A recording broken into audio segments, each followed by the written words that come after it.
Ja, liebe Freunde, ich habe es schon erwähnt. Die Leute, die gestern schon hin waren, sind sowieso schon begeistert. Die anderen werden bald noch begeistert werden. Simon Garecht, wunderschön, dass du hier bist. Komm doch mal hier nach vorne. Wunderbar, dass du da bist.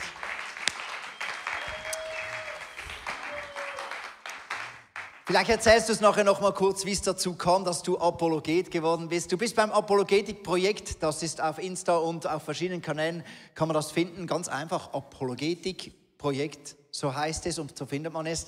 Und ebenfalls bist du in der Mosaik Church in Stuttgart, bist du leitest da verschiedene Dinge, predigst auch und hast eine riesen Leidenschaft, nicht nur für die Bibel, sondern eben auch, wie man sie weitergeben kann. Vielen Dank, bist du da und Bühne frei für deine Message. Yes. Oh, ich merke, ich muss noch hier meine Präsentation noch mal reinmachen. Moment, wir machen das noch mal kurz raus. Ich heiße Simon Garecht, bin, wie gesagt, vom Apologetik-Projekt. Wir haben gestartet vor 4 Jahren auf Instagram und sind mittlerweile auch auf YouTube, TikTok noch so ein bisschen unterwegs. Aber auch mit einer Website, wo wir Artikel schreiben, haben, so, da haben wir es doch. Yes, da haben wir es doch, sehr gut. Sind unterwegs, aber auch in Kirchen als Referenten und halten Seminare, Schulungen, Vorträge, führen Dialoge und Debatten mit Leuten aus verschiedensten Hintergründen, Postevangelikalen, Atheisten, Muslimen. Mit einem Leiter der Theologieabteilung von der Shincheonji-Sekte hatten wir mal eine Debatte, die ist auch hier in Zürich, habe ich gehört, sehr aktiv. Genau, zur Frage, ist Liman Hi in der Bibel vorausprophezeit worden? Also auch von so Nischenthemen, sage ich mal, bis hin zu dem, was wir heute Abend machen wollen, uns Argumente für die Existenz Gottes anschauen, sind wir da relativ breit unterwegs. Und tatsächlich verstehe ich den Abend gestern als so einen ersten Teil. Wenn du den noch nicht gesehen hast, dann schau ihn dir gerne nachher nochmal online an, weil es da so um das grundsätzliche Framework geht. So was für verschiedene Menschengruppen gibt es denn eigentlich, denen wir so begegnen und wie können wir zu denen individuell Brücken aufbauen? Und was wir uns heute anschauen wollen, ist ein Zugang, der manche Menschen stärker anspricht und andere vielleicht gar nicht so sehr. Aber für manche ist diese faktische Ebene, die Frage, welche Argumente sprechen denn faktisch am Ende für die Existenz des biblischen Gottes, die entscheidende Frage. Andere kommen vielleicht eher von anderen Fragestellungen her und ich will da so meine innere Landkarte mal mit euch durchgehen und wo ich im Gespräch mit Menschen auch so die Anknüpfungspunkte mache. So meine innere Landkarte sieht so aus, dass ich so diese vier Themen da so vor mir habe, nämlich erstmal, warum die Existenz Gottes relevant ist. Es gibt viele Leute, die fangen an dem Punkt schon an und sagen, ja okay, vielleicht gibt es einen Gott, vielleicht kannst du mir gute Argumente liefern für die Existenz Gottes, aber warum ist es denn überhaupt wichtig? Wenn es ihn gibt, so what? Ja. Und dann finde ich erstmal wichtig, aufzeigen zu können, wie viel eigentlich an der Existenz Gottes hängt. Dass eine objektive Moral, objektives Gut und Böse nur dann gegeben ist, wenn es auch einen moralischen Gesetzgeber gibt, der transzendent über uns steht. Dass einen übergeordneten Sinn in unserem Leben es nur dann geben kann, wenn es jemanden gibt, der uns diesen Sinn verleiht. Das Universum verleiht uns gar nichts. Das interessiert sich nicht für uns. Für das sind wir nur ein Häufchen Sternstaub. Aber wenn es einen Gott gibt, dann macht es einen riesigen Unterschied, denn dann hat unser Leben einen Sinn, weil es auf ein Ziel ausgerichtet ist und unser Sinn sich davon ableitet, welches Ziel Gott unserem Leben verleiht. Wert. Sind wir einfach nur da in diesem kalten, leeren Universum als eine Spezies, die sich ein bisschen durch die Gegend pustet, oder sind wir im Ebenbild Gottes erschaffene Wesen, wie es Genesis 1,27 beschreibt, und darum wertvoll? Das macht einen Unterschied. Und es ist für ganz viele Gespräche vielleicht erstmal die eigentliche Ebene, darüber zu sprechen, warum ist es wichtig, dass es einen Gott gibt und speziell auch den christlichen.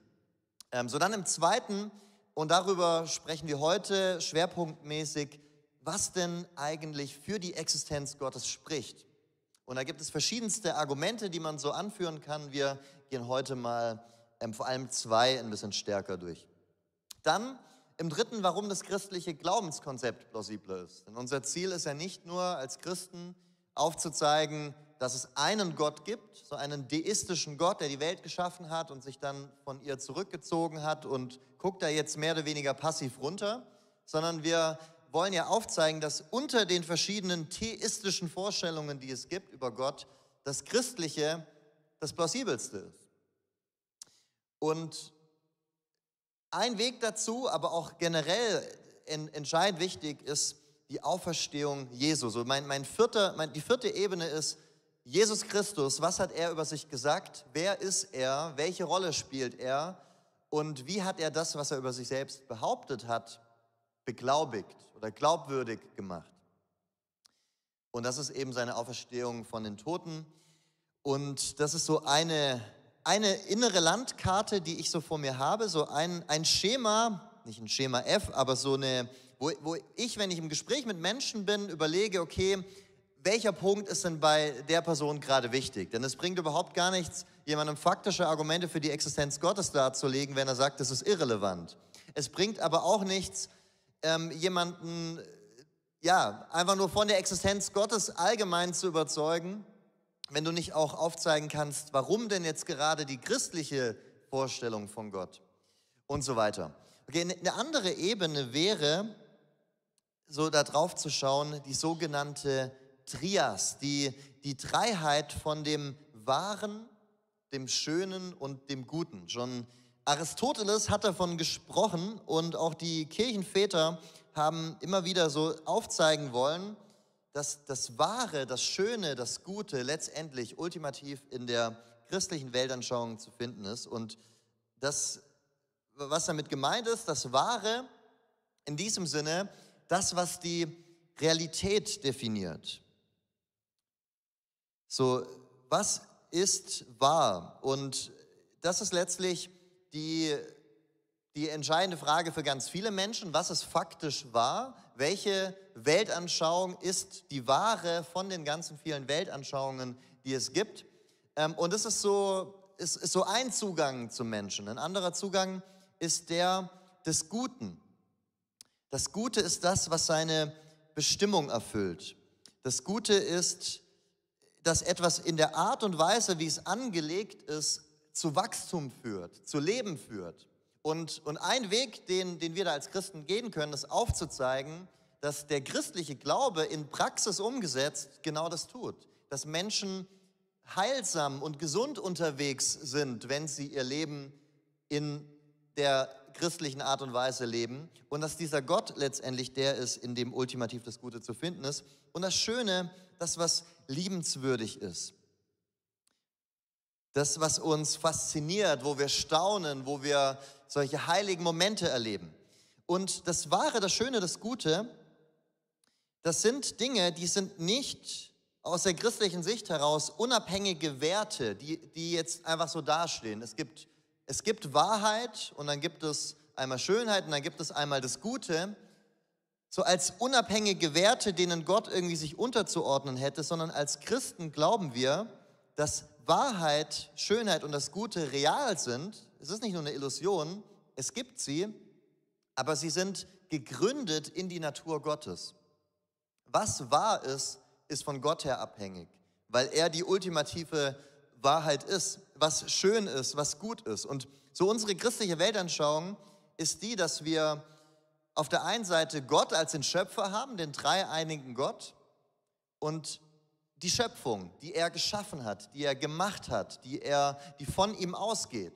Aber es ist logisch, dass Gott, der außerhalb der Schöpfung steht, nicht an die Schöpfung selber geknüpft und gebunden ist. Deswegen weiß ich, ob ihr schon mal von diesem russischen Kosmonauten Juri Gagarin gehört habt. Der soll gesagt haben, der war der erste Mann, der den Mond umkreist hat oder die Erde umkreist hat. Er war im Universum draußen, er war im Weltall draußen, er hat gesucht und nirgendwo Gott gefunden. Wo ist er denn? Ich sehe ihn nicht, also gibt es ihn nicht. Das macht von der christlichen Weltanschauung her keinen Sinn, denn natürlich steht der Schöpfer außerhalb des von ihm Geschaffenen. So, wenn du den Architekten, wenn du den Designer von einem Auto nicht, den Ingenieur nicht in dem Auto selber findest, heißt es nicht, dass dieses Auto keinen Ingenieur hat. Aber was wichtig ist, die christliche Sicht ist die, dass Gott die ultimative Realität ist. Von ihm leitet sich ab, was wahr, was schön und was gut ist. Und darum, glaube ich, ist ein wichtiger Weg aufzuzeigen, dass letztendlich all das in der christlichen Weltanschauung und in Gott zusammenkommt. So in Lukas 7,35 heißt es, und doch hat die Weisheit Gottes Recht, das zeigt sich an all denen, die sie angenommen haben. So, was ist der Gedanke, der darüber kommt, dass wenn Menschen in der richtigen Weise unterwegs sind, man das an ihrem Leben sieht und an dem, was es bewirkt. Und ein Zugang, Menschen aufzuzeigen, dass der christliche Glaube gut ist, dass er schön ist, ist zu zeigen, welche Resultate er bewirkt in ganzen Gesellschaften, wie er das römische Reich auf den Kopf gestellt hat. Dort, wo Kinder einfach auf der Straße ausgesetzt worden sind, weil man in ihnen keinen besonderen Wert gesehen hat, Christen sie aufgelesen haben und es zur Gründung von Waisenhäusern kam. Weil diese christliche Weltanschauung vom Menschen als im Ebenbild Gottes geschaffen und darum wertvoll ihre Denkweise geprägt hat. Die christliche Weltanschauung, der christliche Glaube hat in unserer westlichen Welt ein Imageproblem ein bisschen und steht leider nicht immer für das Positive und Gute in den Köpfen vieler Menschen. Aber wenn man sich das mal nüchtern historisch anschaut, sieht man so viel krass Gutes, das durch den christlichen Glauben in die Welt gekommen ist. Und ja, das ist so eine ganz, ganz wichtige Ebene. Aber wir wollen heute primär mal reden über das Wahre. Warum ist die christliche Weltanschauung wahr? Und ich glaube, es gibt nicht so viele, ich glaube, es gibt viele Fragen, auf die muss man nicht unbedingt aus dem FF eine Antwort haben. Also auch bei der Q&A-Session später, ich will mal alle Erwartungen runterschrauben. Keiner hier ist eine eierlegende Wollmilchsau, ich auch nicht. Aber es gibt eine Frage, auf die sollte ich später eine Antwort haben, auf die solltest du aber auch eine Antwort haben. Auf die sollte jeder Christ, jede Christin aus dem FF sofort eine Antwort geben können. Was ist diese Frage? In 1. Petrus 3,15 lesen wir, und seid jederzeit bereit, jedem Rede und Antwort zu stehen, der euch auffordert, Auskunft über die Hoffnung zu geben, die euch erfüllt.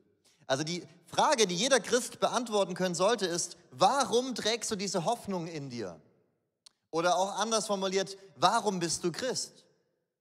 Ich finde erstmal spannend, dass so ganz selbstverständlich vorausgesetzt wird, dass Menschen in uns eine Hoffnung spüren und die abspüren und sagen, boah, da ist was bei dem, er ist mit Hoffnung angetrieben, ich will wissen, warum. Tut mich irgendwo schon challengen auf eine positive Weise, aber diese Frage, die sollte jeder von uns beantworten können. Wenn dich jemand fragt, warum bist du eigentlich Christ und alles, was du sagst, ist, ja, ich wurde halt so erzogen oder ich finde es halt schön, oder ja, das löst warme Gefühle in mir aus. Oder ich finde halt die Gemeinschaft in der Kirche so toll und die haben da auch anschließend immer so tolles Barbecue oder haben so ein gutes Angebot in der Bar, whatever.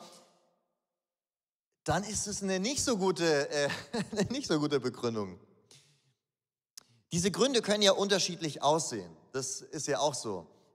Für manche ist es so, dass eine starke Begegnung mit Gott das wäre, was sie als allererstes anführen würden, das ihnen gezeigt hat, dass Gott real ist. Manche haben konkrete Gebetserhörungen vor Augen. Manche haben vielleicht historische, naturwissenschaftliche, philosophische Argumente, die für sie ganz wichtig sind. Aber jeder Christ sollte in der Lage sein, etwas angeben zu können, wenn er gefragt wird und nicht ins Stottern zu kommen. Und auch die Frage andersrum gestellt, finde ich auch immer, hatte ich gestern schon angesprochen, eine sehr gute Ebene. Warum bist du Atheist? Warum bist du Muslim? Warum bist du Hindu? Warum hast du die Überzeugung, die du hast? Und das finde ich eigentlich so eine apologetische Einstiegsfrage Nummer 1. So, wie beantworten wir diese Frage? Es ist so, dass ich sehr gerne, wenn ich in der Innenstadt unterwegs bin und mormonische Missionare sehe, die Möglichkeit nutze, um mit denen ins Gespräch gehe. Also ich erzähle mal eine Story. Ich war vor 2, 3 Jahren in der Stuttgarter Innenstadt unterwegs, auf dem Weg, gerade, da merkt man, wie schwäbisch ich bin, mir eine Spätzlespresse zu kaufen. Ich hatte so Lust auf Spätzle und naja, anyhow, bin zum Galeria Kaufhof gelaufen und dann laufe ich so an einer Gruppe arabischer Männer vorbei, die gerade wild am Diskutieren war. Und ich spreche kein Arabisch, aber es hat mich irgendwie neugierig gemacht, okay, was geht da jetzt ab? Vor allem auch, weil die einen waren so ein bisschen jünger, Anfang, Mitte 20 und die anderen 40, 50 im Anzug, hatten da so einen Koffer bei sich und dann auch sich Zeitschriften. Und dann habe ich so die Situation ein bisschen analysiert und sehe dann die Zeichnungen auf den Zeitschriften und realisiere, das sind arabische Zeugen Jehovas, die gerade mit arabischen Muslimen ein Gespräch führen und die Muslime, die wettern so ein bisschen dagegen. Ich bin ins Gespräch gegangen, zugestoßen, also beziehungsweise es war sogar so, einer der arabischen Muslime hat gemerkt, dass ich das mir anschaue und dann hat er mich hergewunken. Ich bin gekommen, habe das Gespräch von den Zeugen übernommen, mit den Muslimen weitergequatscht und irgendwann fragt mich der Muslim, ob ich schon mal in der Moschee war. Ja, ich war schon mal in der Moschee und sagt, und hast du dabei was gespürt? Hast du was gefühlt dabei? Und ich wusste, worauf er raus will und ich sage, ja gut, eigentlich nicht. Ich war drinne, es war interessant für mich, eine interessante Erfahrung, aber ich habe da jetzt nicht unbedingt was gespürt. Und für ihn war klar, dann bist du einfach nur stolz und willst gar nichts wissen über die Wahrheit, denn keiner, der in der Moschee war und dort wirklich sich das Ganze verinnerlicht, was da gerade passiert, der kann am Ende nicht Allah spüren und spüren, dass da eine Erhabenheit da ist. Brechen wir ab das Gespräch. Fand ich interessant. Für ihn war klar, man geht in eine Moschee, man spürt was und man merkt, der Islam ist die Wahrheit. Ich kann jetzt nicht für alle Muslime sprechen, dieser Einzelne, mit dem ich da geredet habe. Ich laufe weiter und, also gehe meine Spätzlespresse kaufen, laufe zurück und dann kommt mir eine Gruppe von Mormonen entgegen. Und ich dachte mir, okay,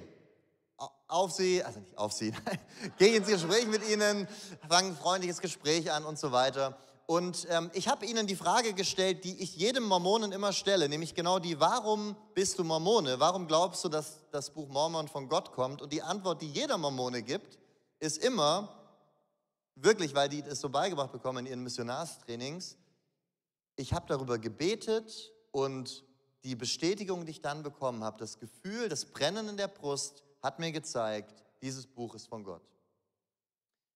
Und das ist ihr Ansatz, wie sie den Glauben weitergeben. Bete über das Buch Mormon und wenn du ein gutes Gefühl bekommst, dann weißt du, das ist der Heilige Geist, das ist von Gott. Und ich hatte halt in dem Moment den Kontext, konnte sagen, gut, ich habe vor 20 Minuten mit ein paar Muslimen hier vorne gesprochen, die Jungs haben mir mehr oder weniger dasselbe gesagt. Wessen Gefühle sind der Maßstab? Ich spüre in der Kirche auch was. Ich habe da auch warme Gefühle. Aber können Gefühle alleine die Grundlage sein dafür, mein ganzes Leben auf eine bestimmte Weltanschauung, auf einen bestimmten Gott auszurichten? Da hängt ja alles Mögliche mit dran. Und das ist die Frage. Ich glaube, es gibt diese zwei Ebenen, diese zwei Grundlagen für unseren Glauben. Es gibt Gottesbegegnungen, die wir haben, wo wir Gott erleben, seine Realität, ihn erfahren. Und es gibt Gebetserhörungen, wo wir vielleicht wirklich krasse finanzielle Zuwendungen erleben, die aus dem Nichts kommen oder eine Krankheit, die durch Gebet plötzlich weg ist. Und so starke Momente, die würde ich aber trotzdem eher auf einer gewissen subjektiven Ebene ansiedeln. Und es gibt eine objektive Ebene. Und was ist für mich da die Unterscheidung? Eine objektive Ebene besteht aus Dingen, die der andere nachvollziehen kann, ohne die Wahrnehmung von dir oder die Ehrlichkeit von dir voraussetzen zu müssen oder als glaubwürdig einstufen zu müssen. Denn das Ding ist, es gibt diese subjektive Ebene in unserem Leben, wo du absolut sicher bist, du hast da Gott erlebt und du hast Gott auch erlebt, aber wie will der andere jetzt nachprüfen, ob das, was du gerade sagst, stimmt oder ob du vielleicht einfach nur dir das selber einreden möchtest oder ob das vielleicht nur Zufall war oder woher will der das wissen? Und jetzt kann man natürlich sagen, hey, probier es einfach selber aus und dann, wenn du in einer bestimmten schlimmen Krise bist, dann bete zu diesem Gott der Bibel, von dem ich dir jetzt gerade erzähle. Aber was ist, wenn die nächsten 7, 8 Jahre keine schlimme Krise kommt, wo er dann jetzt zu Gott rufen könnte, um ihn dann erleben zu können? Du willst doch Stand jetzt, da wo er jetzt gerade steht, ihm aufzeigen, hey, dieser Gott der Bibel ist real, ist wahrhaftig und du solltest im besten Fall mit ihm unterwegs sein. Und abgesehen davon, so sehr ich auch glaube, dass es diese starken Verheißungen in der Bibel gibt, auf die wir unseren Blick richten dürfen, auf einen Gott, der unsere Gebete hört, der eingreift, ist es auch nicht, dass wir eine Garantie jemandem verkaufen können. Also ich bin vorsichtig, jemandem zu sagen, bete in einer schwierigen Lage und 100%ig wird Gott dieses Gebet erhören. Und was auch passiert ist, ich stelle damit dann quasi auf die Kippe, ob die andere Person jetzt an Gott glauben kann oder nicht. Aber es muss doch Stand jetzt, wo er hier und heute steht, möglich sein, ihm zu vermitteln, es gibt gute Gründe für dich, Christ zu werden. Unabhängig davon, ob er ein Wunder erlebt oder nicht.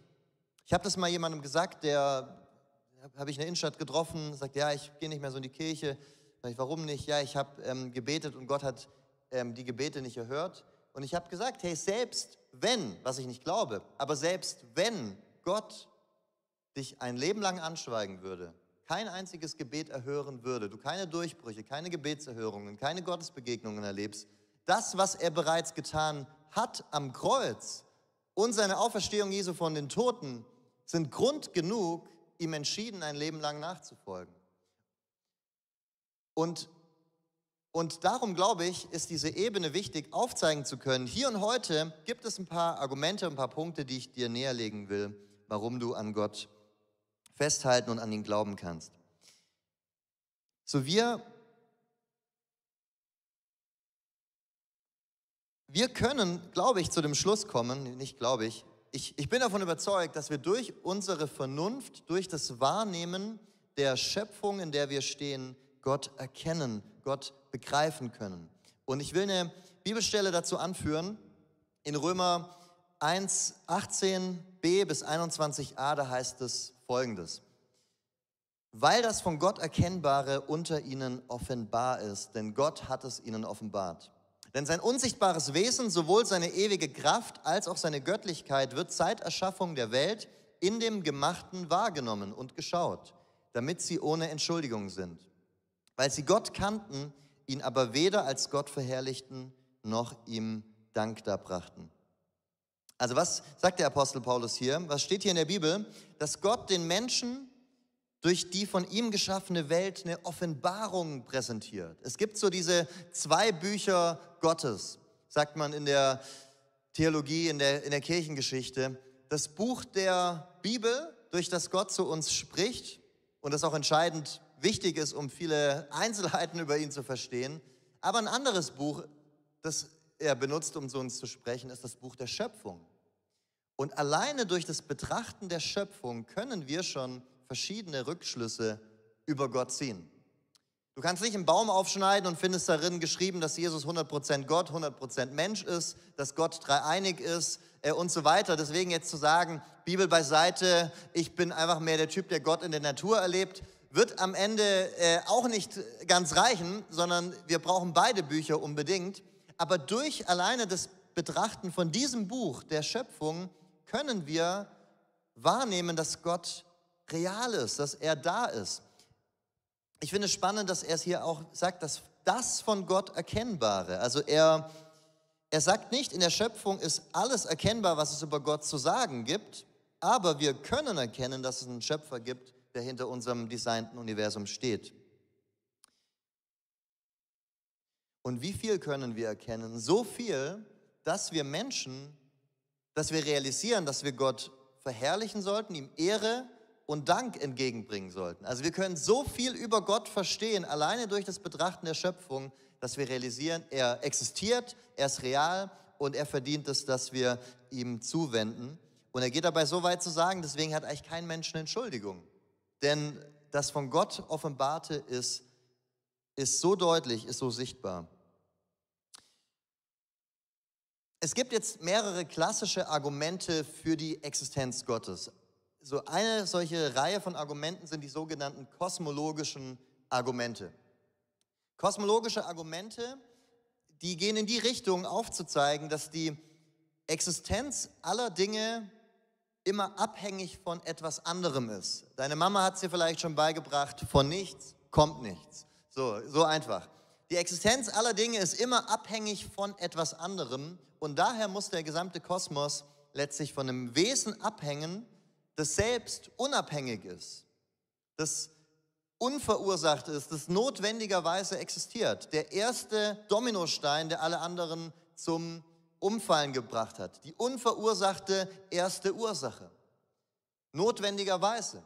Weil sonst landen wir in einer endlosen Kette und letztendlich braucht es diese unverursachte erste Ursache. So, eine andere Reihe von Argumenten sind die sogenannten teleologischen Argumente. Das Nachweisen von Ordnung und damit Design in der Natur und daraus eben Rückschlüsse auf die Existenz Gottes zu ziehen. Das werden wir uns heute nicht so anschauen, aber es ist ein sehr, sehr starkes, sehr gutes Argument, indem man eben aufzeigt, es gibt eine Ordnung in der Welt, die nicht notwendig ist, die aber ganz offensichtlich fein abgestimmt ist. So, wenn du nur ein bisschen andere Werte bei den Naturkonstanten hättest, wäre Leben in diesem Universum überhaupt nicht mehr möglich, gäbe es keine Planeten mehr zum Teil und das lässt rückschließen auf ein intelligentes Bewusstsein, das diese Ordnung ins Dasein gebracht hat. Wenn du in die Küche gehst und da ist ein Notizzettel, bring den Müll raus, Mama,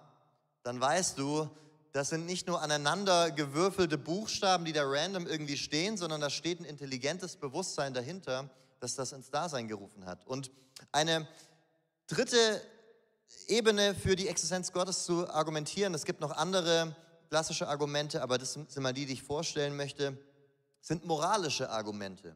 Und das ist zum einen aufzuzeigen, dass die Existenz von objektiver Moral nur mit der Existenz Gottes möglich ist und dass objektive Moral tatsächlich aber auch existiert und darum auf Gott rückgeschlossen werden kann. So, wir schauen uns ein kosmologisches Argument und ein moralisches Argument mal zusammen an. So, und das kosmologische Argument, das wir uns ansehen wollen, ist das Kalam-kosmologische Argument. Das mag ich, weil es so kurz und prägnant ist. Es gibt noch andere, die haben dann da 8, 9 Prämissen, aber wir wollen mal uns eine einfachere Version anschauen, die es aber, finde ich, auch richtig in sich hat. So, und das geht folgendermaßen. Alles, das beginnt zu existieren, hat eine Ursache. Das Universum begann zu existieren, Schlussfolgerung, das Universum hat eine Ursache. So einfach, so gut. Und es ist so einfach, wie es klingt, von nichts kommt nichts. Dinge fangen nicht einfach an zu existieren. Sie haben Ursachen. Und wenn das Universum ohne Ursache zu existieren begonnen haben soll, warum nur das Universum? Warum kommen nicht aus dem Nichts auch Hochhäuser oder Pizzen oder fertige Ausbildungs- oder Bachelor- oder Masterabschlüsse, dass wir uns das Studium und die Ausbildung sparen? Warum eigentlich immer nur Universen? Ich glaube, da, wo Menschen versuchen wollen zu argumentieren, dass Dinge tatsächlich einfach anfangen können zu existieren, man nicht mehr davon sprechen kann, dass der Glaube der Christen irrational ist. Denn es ist nichts irrationaler anzunehmen, als dass ein Universum aus dem Nichts kommt. Prämisse 2, das Universum begann zu existieren. Es gibt hier verschiedene philosophische Argumente, die da schon im Mittelalter für angeführt worden sind, von Thomas von Aquin und so weiter. Ich will mal auf die Urknalltheorie zu sprechen kommen, die im Grunde weitestgehender Konsens ist in der wissenschaftlichen Welt. Früher waren Christen tatsächlich mit ihrer Sichtweise, dass die Welt begonnen hat zu existieren, so die entgegen des wissenschaftlichen oder gesellschaftlichen Mainstreams standen, wo man davon ausgegangen ist, das Universum war einfach schon immer da. Und dann kam im 20. Jahrhundert die geniale Entdeckung, nein, das Universum hatte einen Anfang. Es dehnt sich aus, es bläht sich quasi auf wie ein Teig, wenn man so will.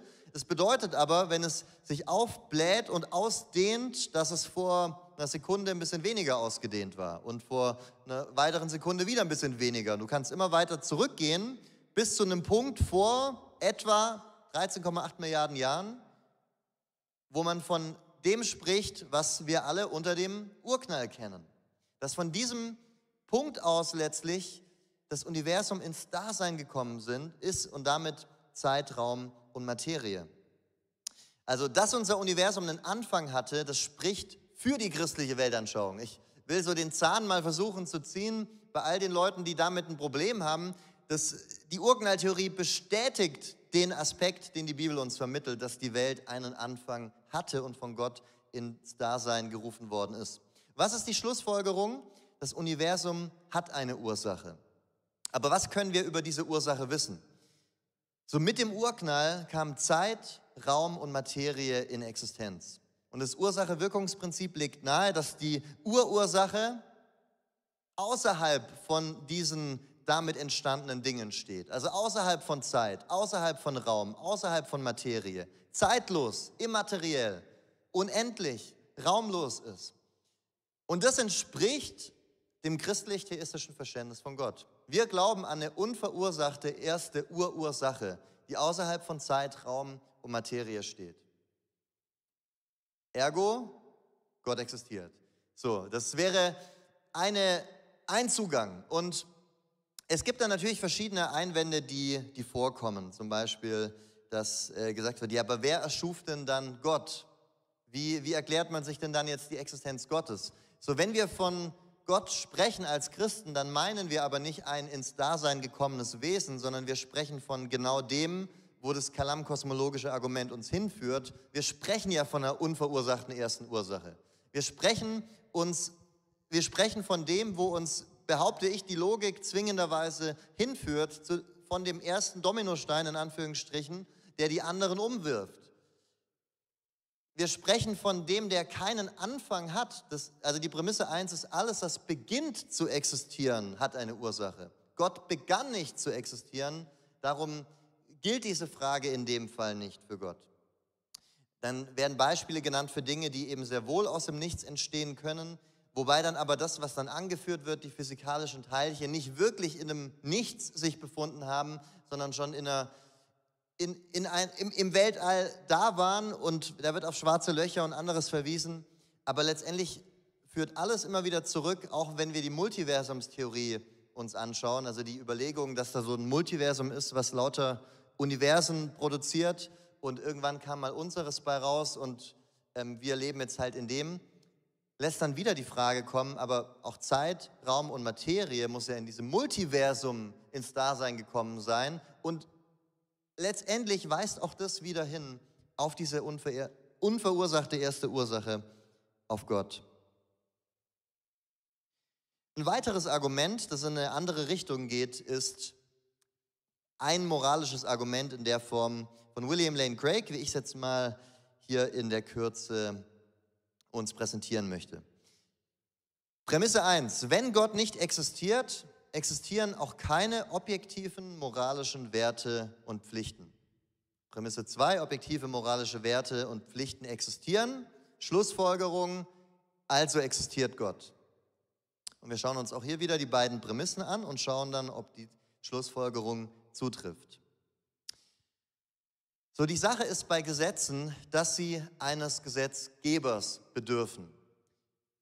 Du kannst natürlich sagen, es gibt bestimmte Dinge im Universum, die führen dazu, dass Leben floriert oder dass Sachen funktionieren, und die sind förderlich für ein gutes Zusammenleben, aber ein Universum stellt keine Spielregeln auf. Ich weiß nicht, wer von euch regelmäßig Risiko zockt mit Freunden und es dann schon erlebt hat, dass man da völlig verschiedene Vorstellungen hat von den Spielregeln.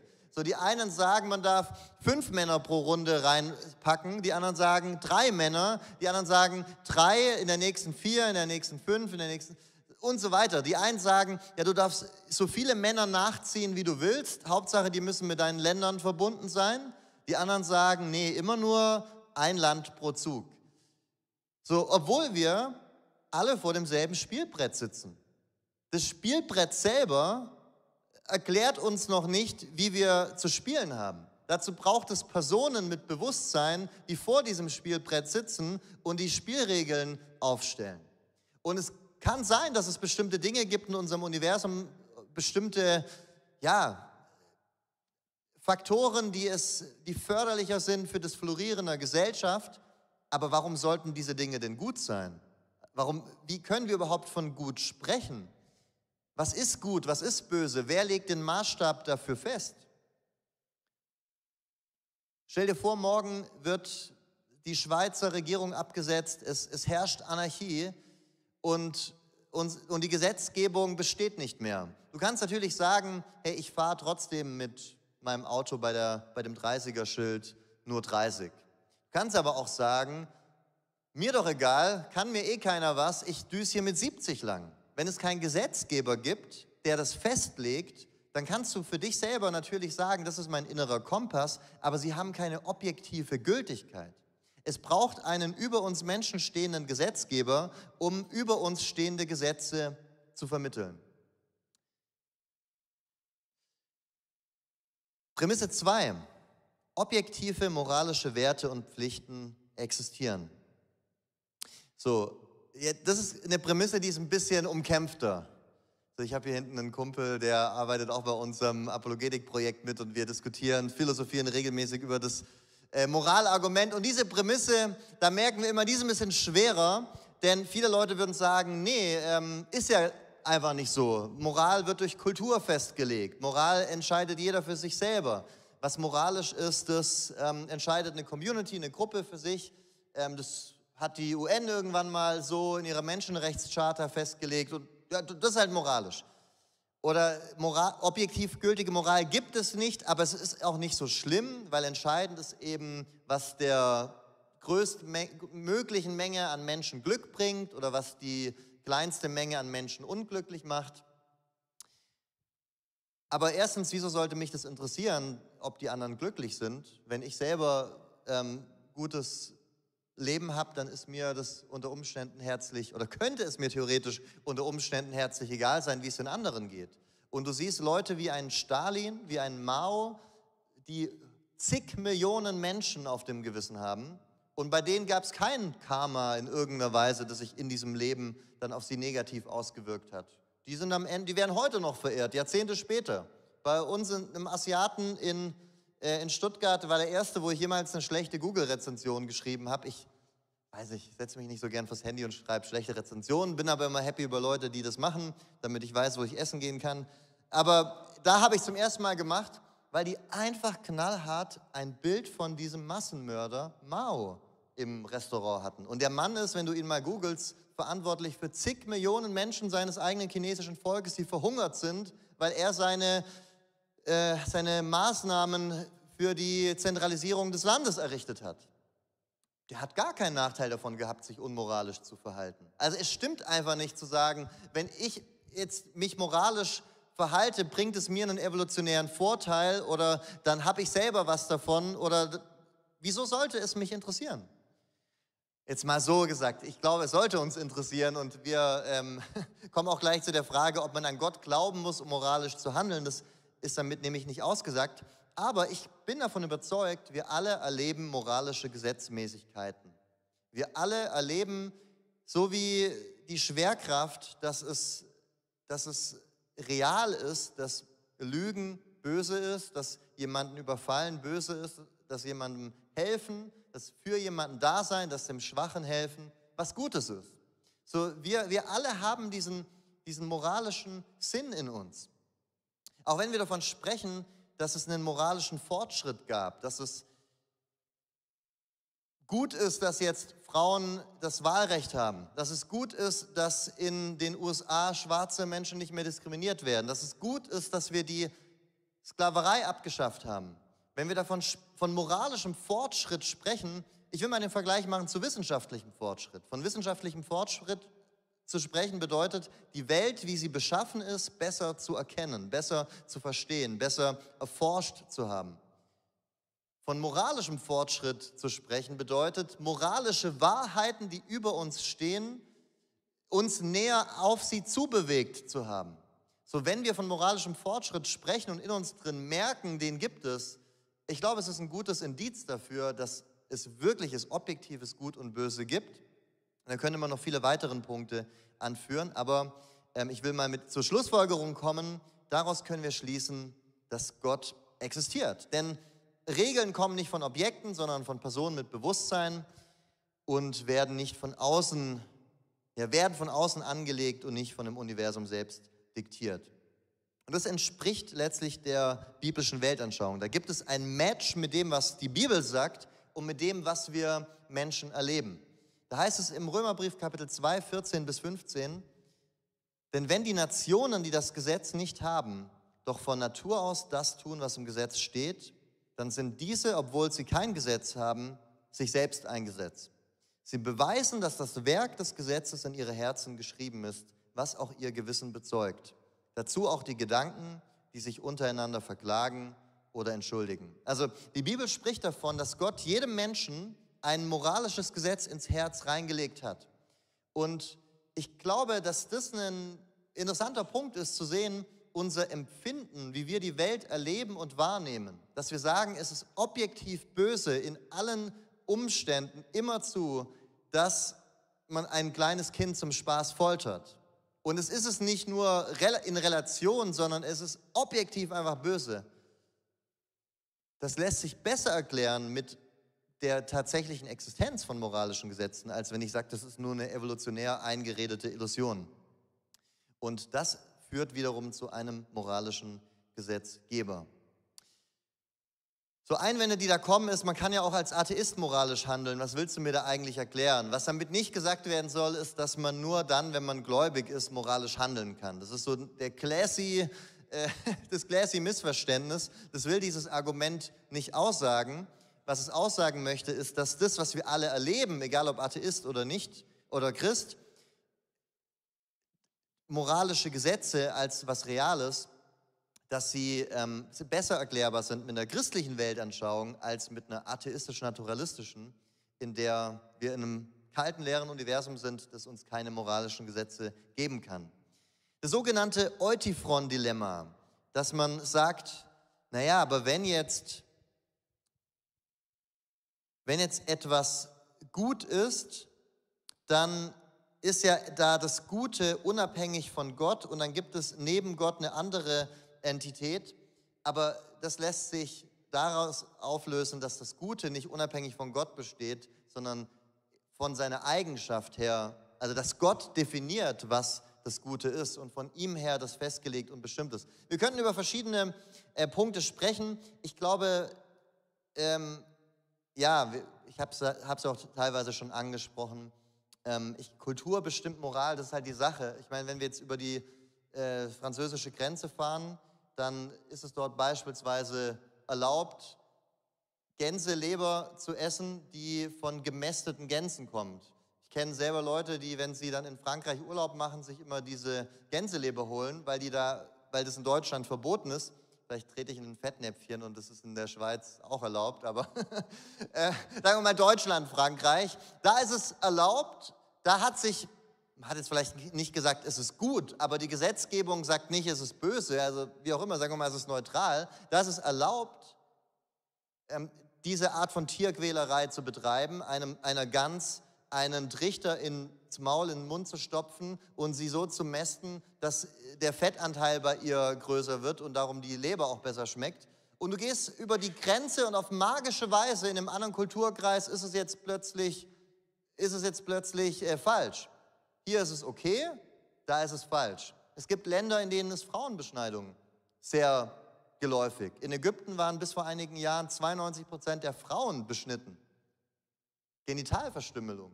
So wie ist es? Du stehst an der israelisch-ägyptischen Grenze, moralisch okay, moralisch nicht okay. So einen Schritt weiter ist es okay, hier ist es nicht okay. Nein, es gibt Dinge, die sind unabhängig davon, was Kulturen sagen, gut und böse. Und wir alle spüren das, wir alle erleben das, wie wir Naturgesetze erleben. Und darum, glaube ich, ist dieses Moralargument auf zwei Ebenen einfach sehr stark, weil es uns die Notwendigkeit für Gott in klarer Weise aufzeigt, weil es heftig ist, Dinge nicht mehr wirklich als objektiv böse bezeichnen zu können und weil es uns eben letztlich auch zu Gott selber hinführt. Es gibt verschiedene Einwände, die Menschen gegen diese Gottesbeweise oder Gottesargumente vorbringen. Eine Ebene ist, dass man sagt, sie führen uns nicht zum biblischen Gott. Ich glaube aber, das müssen sie auch nicht zwingend direkt. Denn kein Argument muss alles leisten können. Du musst nicht mit einem Argument alle Aspekte, die es jetzt über Gott zu sagen gibt, zusammenfassen. Da wäre es dann im nächsten Schritt natürlich wichtig, weitere Punkte anzuführen, die dann von so einem allgemeinen Schöpfergott zum biblischen hinführen.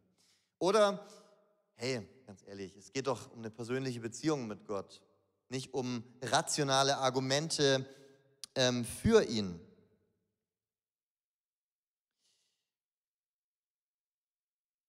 Und absolut geht es um eine persönliche Beziehung mit Gott und es sollte auch nicht um Argumente zum Selbstzweck gehen. Das kann auch passieren, dass man dann irgendwie in so einer Apologetik-Bubble drin ist und seinen Tag nicht damit verbringt, über die Bibel zu meditieren, sondern ein philosophisches Buch über die Existenz Gottes oder Bücher über die Bibel zu lesen. Das kann auch passieren, das sind sicherlich dann mal die Fallen, in die man tappen kann. Apologetik und Argumentation für Gott ist ja nicht was zum Selbstzweck besteht. Es soll natürlich immer pfeilspitzenmäßig zu Gott hinführen und zu einer persönlichen Beziehung und zu einer persönlichen Begegnung mit ihm. Haben wir uns gestern auch angesehen. So letztlich die Leute, die überzeugt wurden, wurden nicht einfach nur intellektuell überzeugt, sondern schlossen sich der Kirche an, wurden Teil der christlichen Gemeinschaft, waren mit Jesus unterwegs. Also natürlich, Argumente für die Existenz Gottes sind nicht der Punkt, an dem wir stehen bleiben sollen, so wie wir auch nicht an dem Punkt stehen bleiben sollen, aufzuzeigen, dass der christliche Glaube gut ist oder dass es sinnvoll ist, Christ zu sein und Statistiken aufzuführen, wie sich das auch positiv auf dein Sexleben oder auf deine Familie oder whatever auswirkt, nach den biblischen Normen und Prinzipien zu leben. Es ist gut, diese Dinge zu sehen und anzuerkennen, aber es muss um einen Schritt mehr gehen, eine persönliche Gottesbegegnung. Das ist doch gar keine Frage. Sie geben uns keine absolute Gewissheit. Das ist ein Punkt, über den wollen wir gleich sprechen, nach der Pause. Sie geben uns keine absolute Gewissheit. Ich glaube, dass das für uns wichtig ist, innerlich damit leben zu können, dass wir manche Dinge vielleicht auch nicht 100%ig beweisen können. Und trotzdem auf Grundlage dessen, was wir wissen, sagen können, hey, die beste Erklärung, die ich habe für die Welt, in der ich lebe, ist die christliche Weltanschauung und deswegen gehe ich diesen Schritt des Glaubens und werde Christ. So, zu wie viel Prozent musst du dir sicher sein, dass der christliche Glaube wahr ist, um Christ werden zu können? Zu 100%? Musst du dir 100%ig sicher sein? Bist du dir 100%ig sicher, dass deine Eltern sind? Sagst du vielleicht, hey, ich habe die ganzen Bilder bei mir zu Hause. Kennst du die Truman Show? So, wo einer irgendwann realisiert, um ihn herum sind eigentlich alles so bezahlte Schauspieler. Er lebt in einem überdimensionalen Fernsehstudio. Weiß ich nicht, ob ihr nicht alles bezahlte Schauspieler seid und mir hier was vormacht und ich eigentlich nur der Hauptdarsteller in meiner eigenen Truman Show bin. Weiß ich nicht. Ich halte es aber für nicht so wahrscheinlich. Ich bin mir nicht zu 100% sicher, dass es nicht so ist, aber ich bin mir sicher genug, um mein Leben so leben zu können, wie ich es lebe. Und ich bin mir auch nicht zu 100% in allen Aspekten immer sicher und muss ich mir auch nicht sein in Bezug auf meinen Glauben, aber ich bin mir sicher genug, dass ich sage, ich bin mit Jesus unterwegs. Ich bin mir sicher genug, dass er existiert, dass Jesus von den Toten auferstanden ist, dass ich Gott erlebt habe. Und bei allen offenen Fragezeichen kann ich trotzdem für mich dann ein starkes Ausrufezeichen machen, weil die Argumente und die Gottesbegegnungen und alles, was dazugehört, für mich ausreichend und stark genug sind. Yes, guter Punkt, um in die Pause überzuleiten. Wir haben jetzt das machst du gleich, oder? Nein. Genau, wir haben jetzt eine Viertelstunde Pause. Du darfst dir vor dem Bildschirm, deine Toilettenpause nehmen, deinen Popcorn holen, deine Notizen zusammenrichten und wir hier haben auch noch eine gute Zeit und dann geht's gleich weiter. Wir haben gerade ein bisschen gesprochen über verschiedene Einwände, die gegen solche Gottesbeweise in Anführungsstrichen vorgebracht werden. Und ich persönlich spreche lieber, oder wir beim Apologetik-Projekt sprechen in der Regel immer lieber von Indizien. Denn ein Indiz ist eine stichhaltige Sache, vor allem wenn es zusammenkommt mit vielen anderen.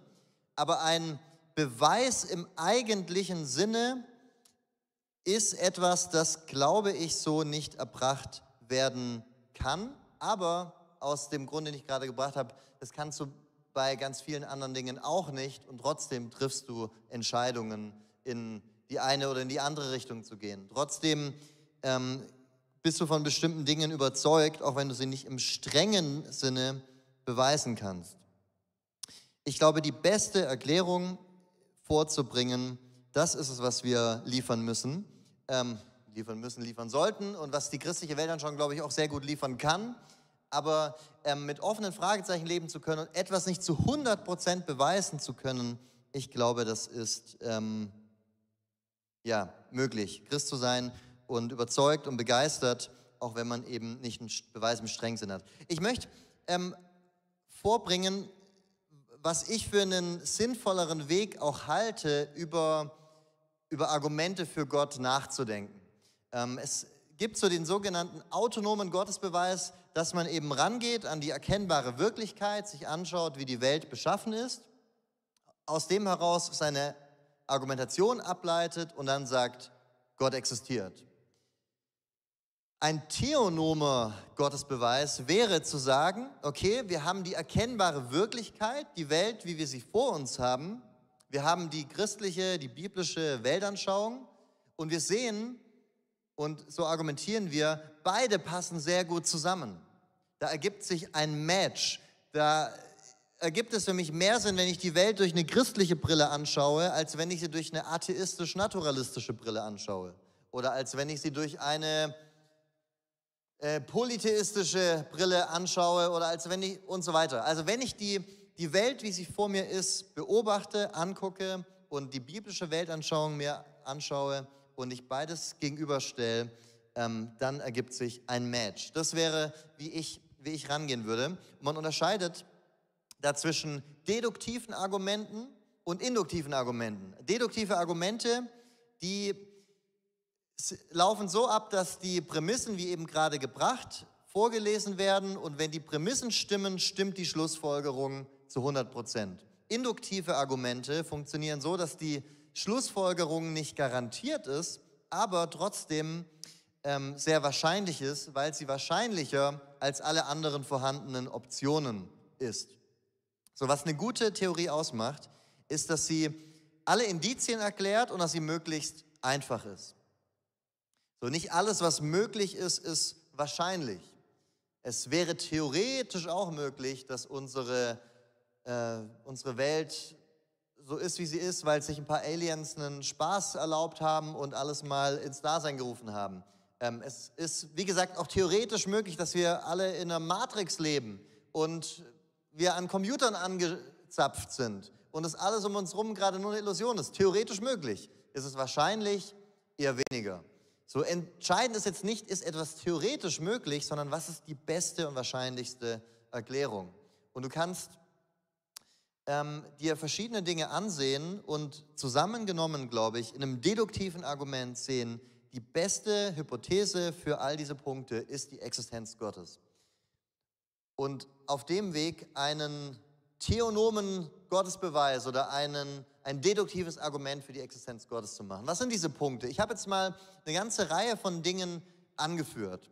Die Existenz eines komplexen Kosmos, von dem selbst ein Richard Dawkins sagen würde, ein sehr bekannter, nicht nur Atheist, sondern man kann eigentlich ihn schon als einen Antitheisten bezeichnen, weil seine große Leidenschaft darin besteht, Religionen zu kritisieren. Selbst er sagt, die Welt macht den Anschein, als wäre sie designt worden. Finde ich hochspannend. Existenz von Wesen mit Bewusstsein. Wie kann aus bloßer reiner Materie ein Mensch mit einer Seele, mit einem Bewusstsein entstehen? Die Existenz von vorhersehender Ordnung, die es den Menschen ermöglicht, Verantwortung zu übernehmen.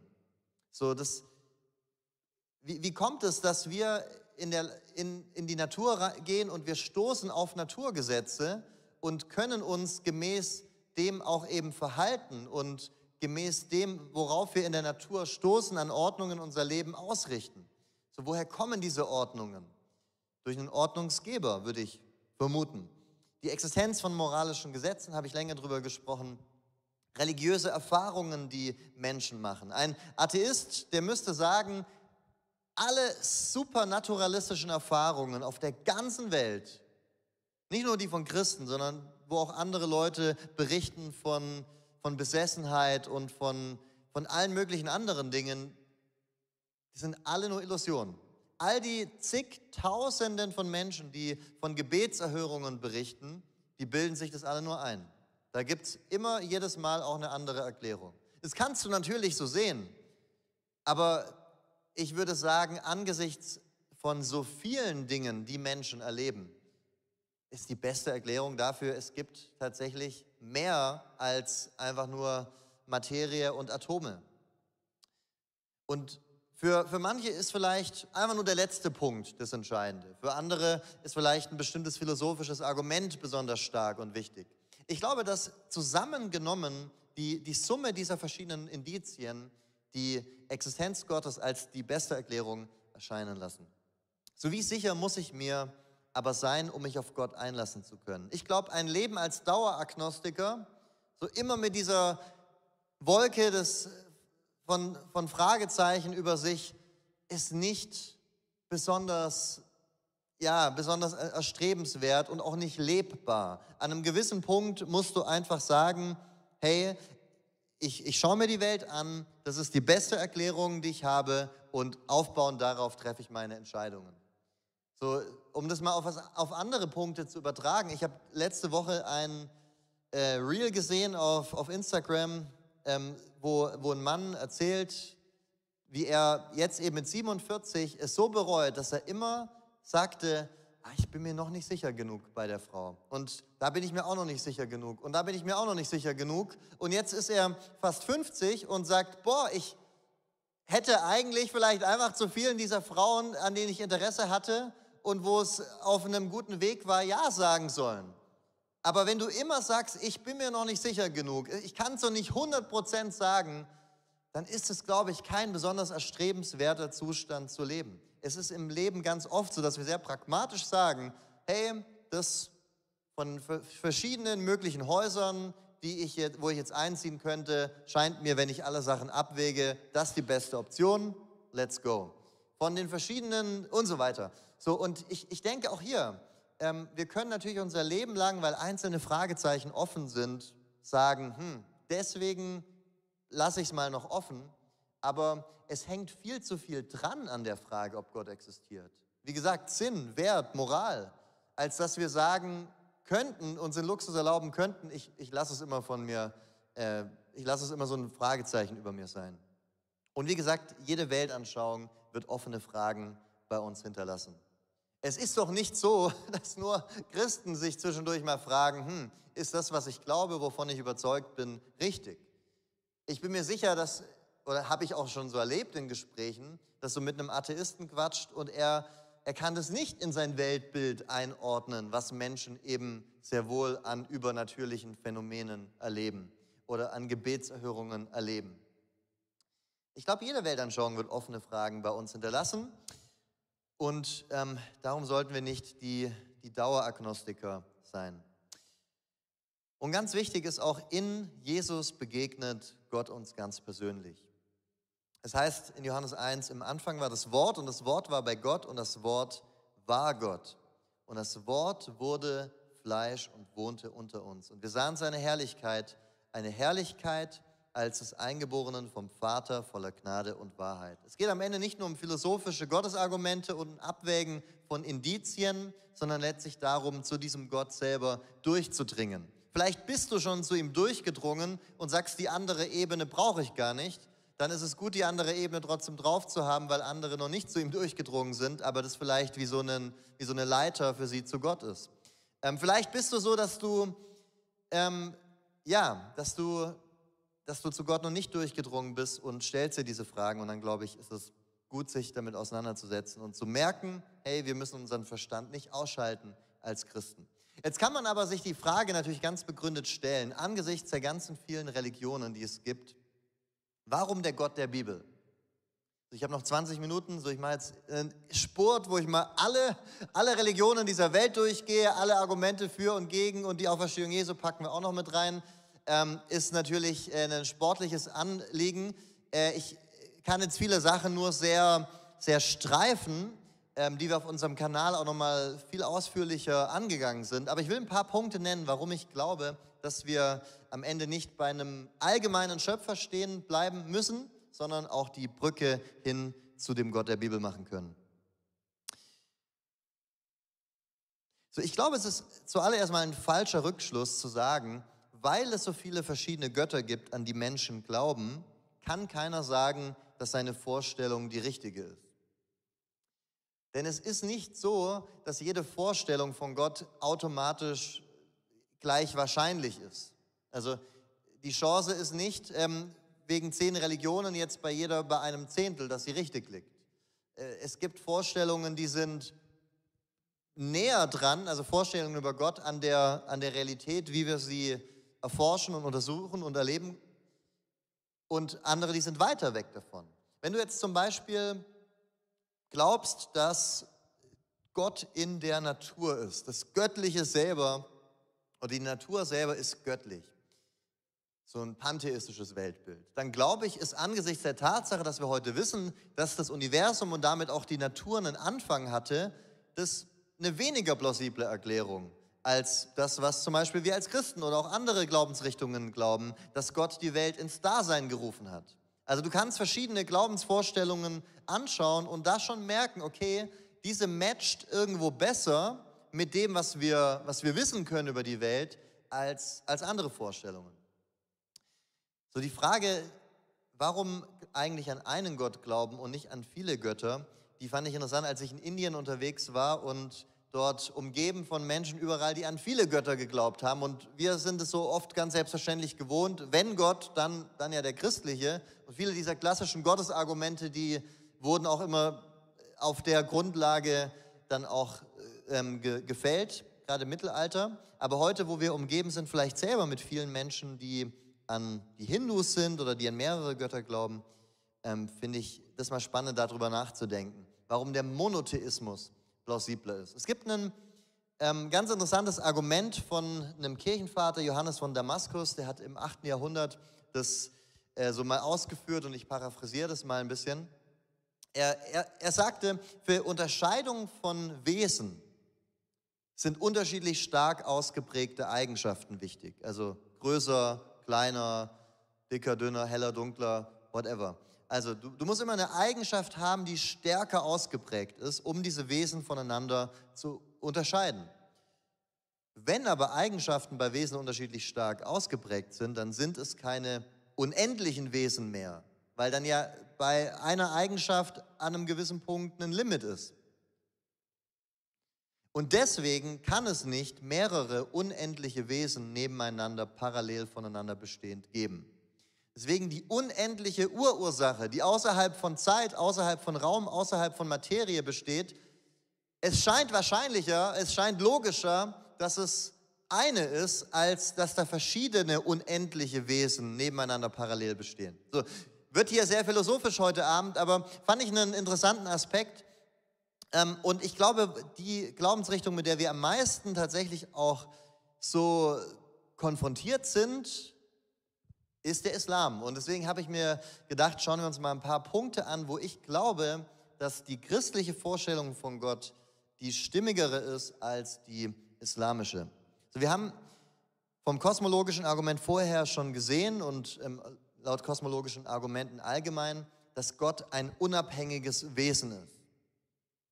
Die unverursachte erste Ursache ist unabhängig von anderen Faktoren, von anderen Dingen. Es ist ein unabhängiges Wesen. So, wir glauben als Christen an einen dreieinigen Gott.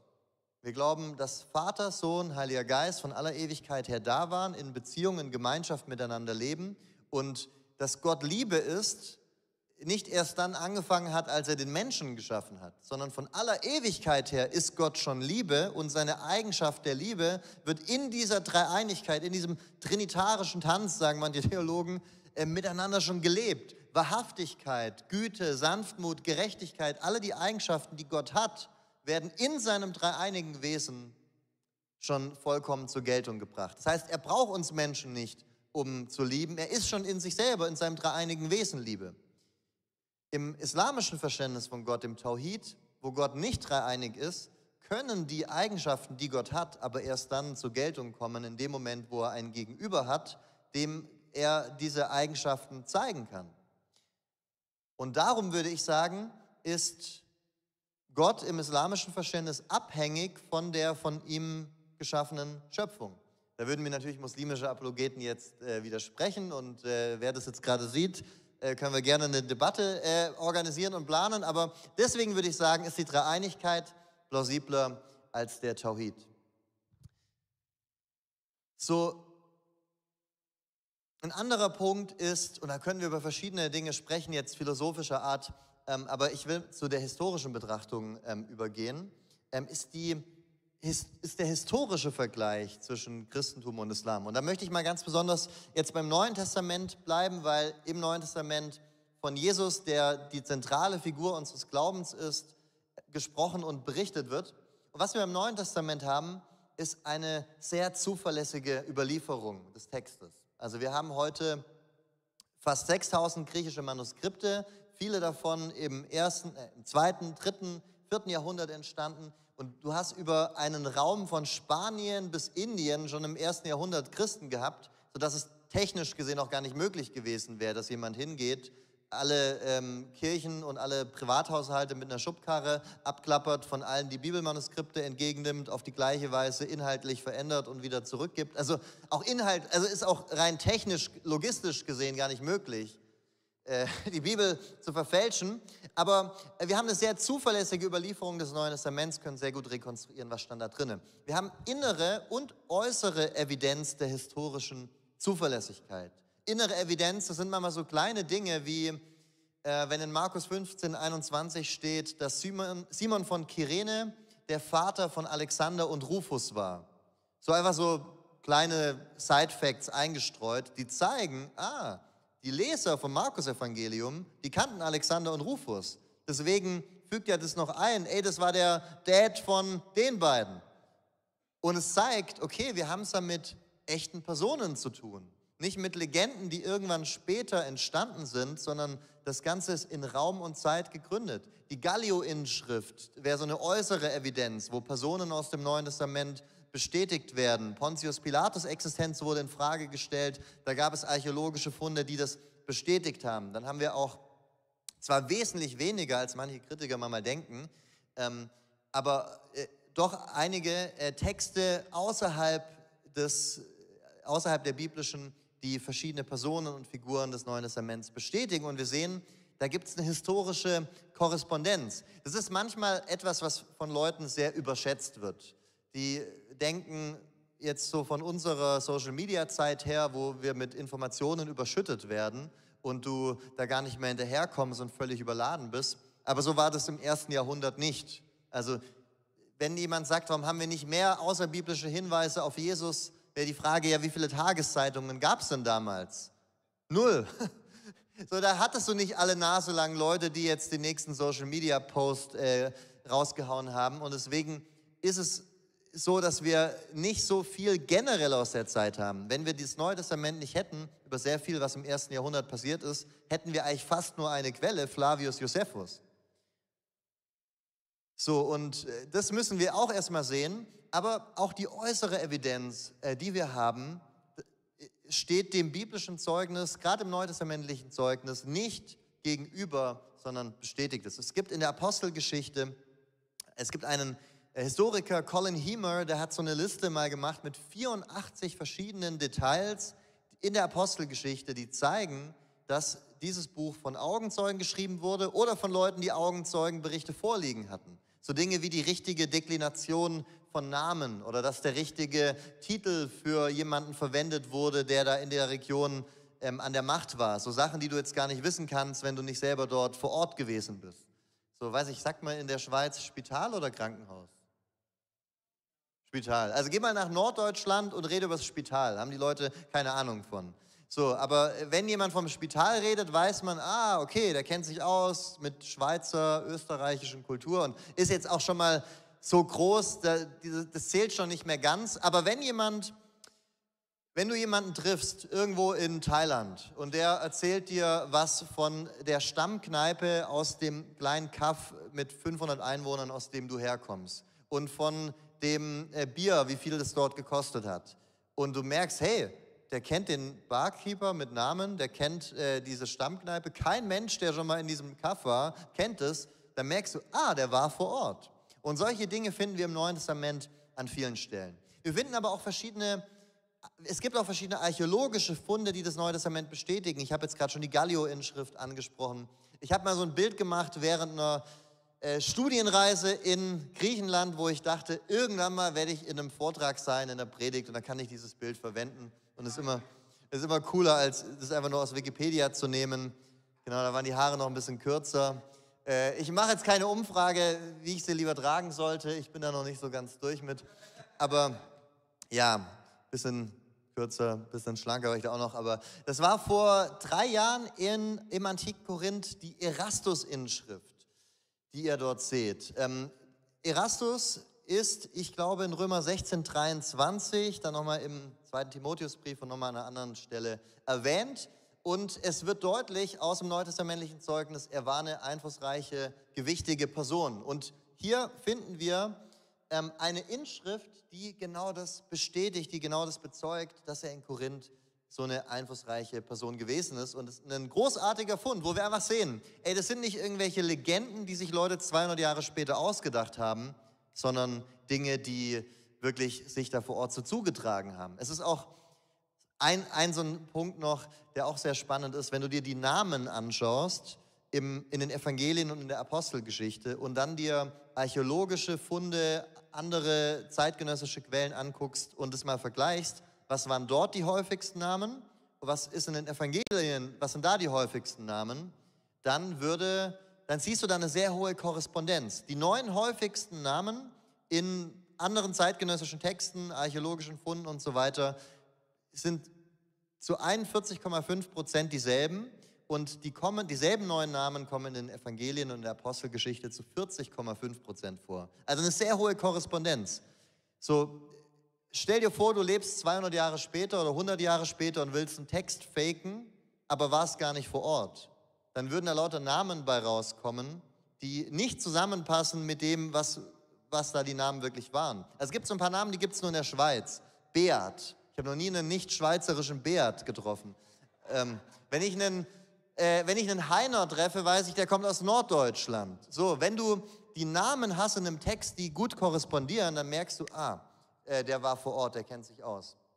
Und im Vergleich jetzt zu dem Thomas-Evangelium oder so anderen Fake-Evangelien, die später entstanden sind, wo die Namen eben gar nicht so zusammenpassen. Aber das jetzt mal gegenübergestellt mit dem Islam. So, das Interessante ist, wir haben so gut wie keine schriftlichen Quellen aus dem 7. Jahrhundert. Obwohl, laut eigenem islamischen Narrativ, das eine riesige Bewegung war, die sich sehr schnell, sehr massiv ausgebreitet hat. Die erste Biografie, die wir über Mohammed haben, wurde von einem Mann namens Ibn Ishaq geschrieben, 130 Jahre nach seinem vermeintlichen Tod. Und die haben wir nicht im Original, sondern in der revidierten Fassung von einem Mann namens Ibn Hisham, 180 Jahre später. So, wenn dort überall zigtausende Muslime waren, die ganze Länder erobert haben, warum haben die nicht schon früher was verschriftlicht? Die ganzen Hadithe, die vermeintlich mündlichen Überlieferungen, die auf ihn zurückgehen sollen, die sind erst 150 Jahre später verschriftlicht worden. Wenn da so viel passiert ist, warum sind da nicht vorher islamische Texte? Denn Muslime hätten da zuallererst eine Motivation gehabt, Dinge aufzuschreiben. Archäologische Funde, Münzfunde widersprechen dem islamischen Narrativ. Ich habe mir mal so eine Münze gekauft, also nicht eine originale, aber eine Nachbildung einer originalen Münze, die Ende des 7. Jahrhunderts, als der Islam schon 70, 80 Jahre lang ausgebreitet war, laut islamischem Narrativ gepresst wurde. Und was wir dort haben, sind Kreuze, die definitiv dem christlichen Glauben zuzuordnen sind. Und da gibt es viele solcher Münzen aus dem persischen Raum, aus dem byzantinischen Raum. Und das Erste, das wirst du bei einer Studienreise in Griechenland, wenn du da ins Münzmuseum in Pella oder so mal gehst, sehen, das Erste, was ein Herrscher macht, wenn er neu an der Macht ist, ist neue Münzen zu pressen.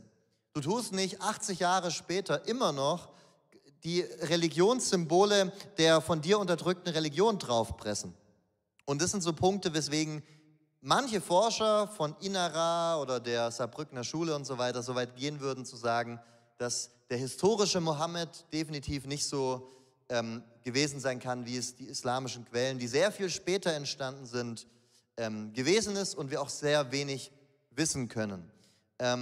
Missverständnisse der Koranautoren, das wären für mich so Punkte wie zum Beispiel, dass die Dreieinigkeit benannt wird als aus Gott, Jesus und Maria bestehend, wie hier in Sure 5, 116.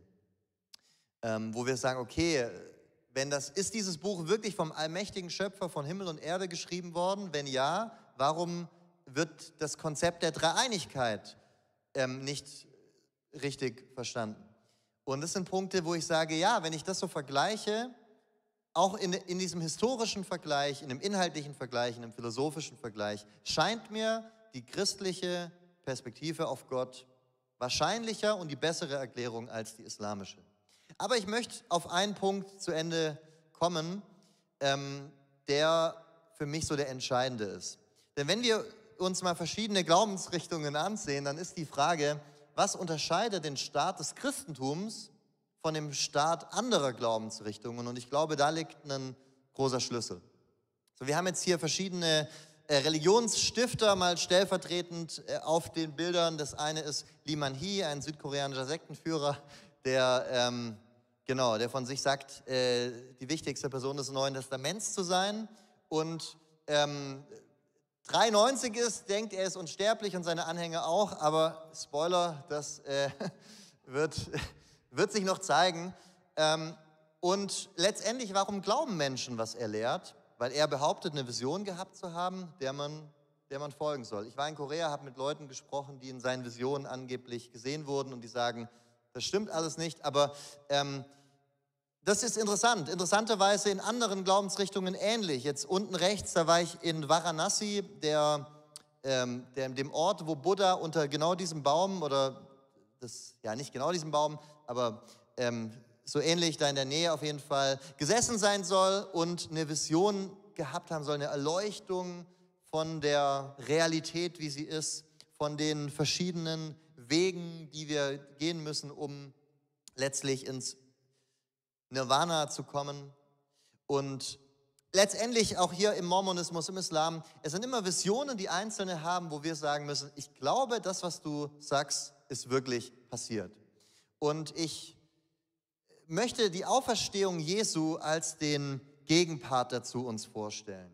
In Apostelgeschichte 17, 30, 31, da wird gesagt, ich lese mal vor ab Vers 31, dass in Gerechtigkeit durch einen Mann, den er dazu bestimmt hat, und er hat allen dadurch den Beweis gegeben, dass er ihn auferweckt hat aus den Toten. Also in Vers 30, wir sollen Menschen aufrufen, Buße zu tun, ihr Leben Gott zu geben, Christen zu werden. Warum? Weil ein Beweis erbracht worden ist, objektiver Natur. Und das ist die Auferstehung Jesu von den Toten. Jeder kann kommen und sagen, ich bin der neue Johannes, ich bin der verheißene Hirte der Endzeit oder Gott hat mich beauftragt, die Kirche wiederherzustellen, die 1900 Jahre lang nicht bestanden hat oder whatever, kann jeder sagen. Es kann auch jeder sagen, was Jesus über sich sagt. Aber warum können wir glauben, was er über sich selbst aussagt? Weil er von den Toten auferstanden ist. Das ist der Glaubwürdigkeitsstempel auf seiner Botschaft, auf seinem Leben, auf seinen Worten.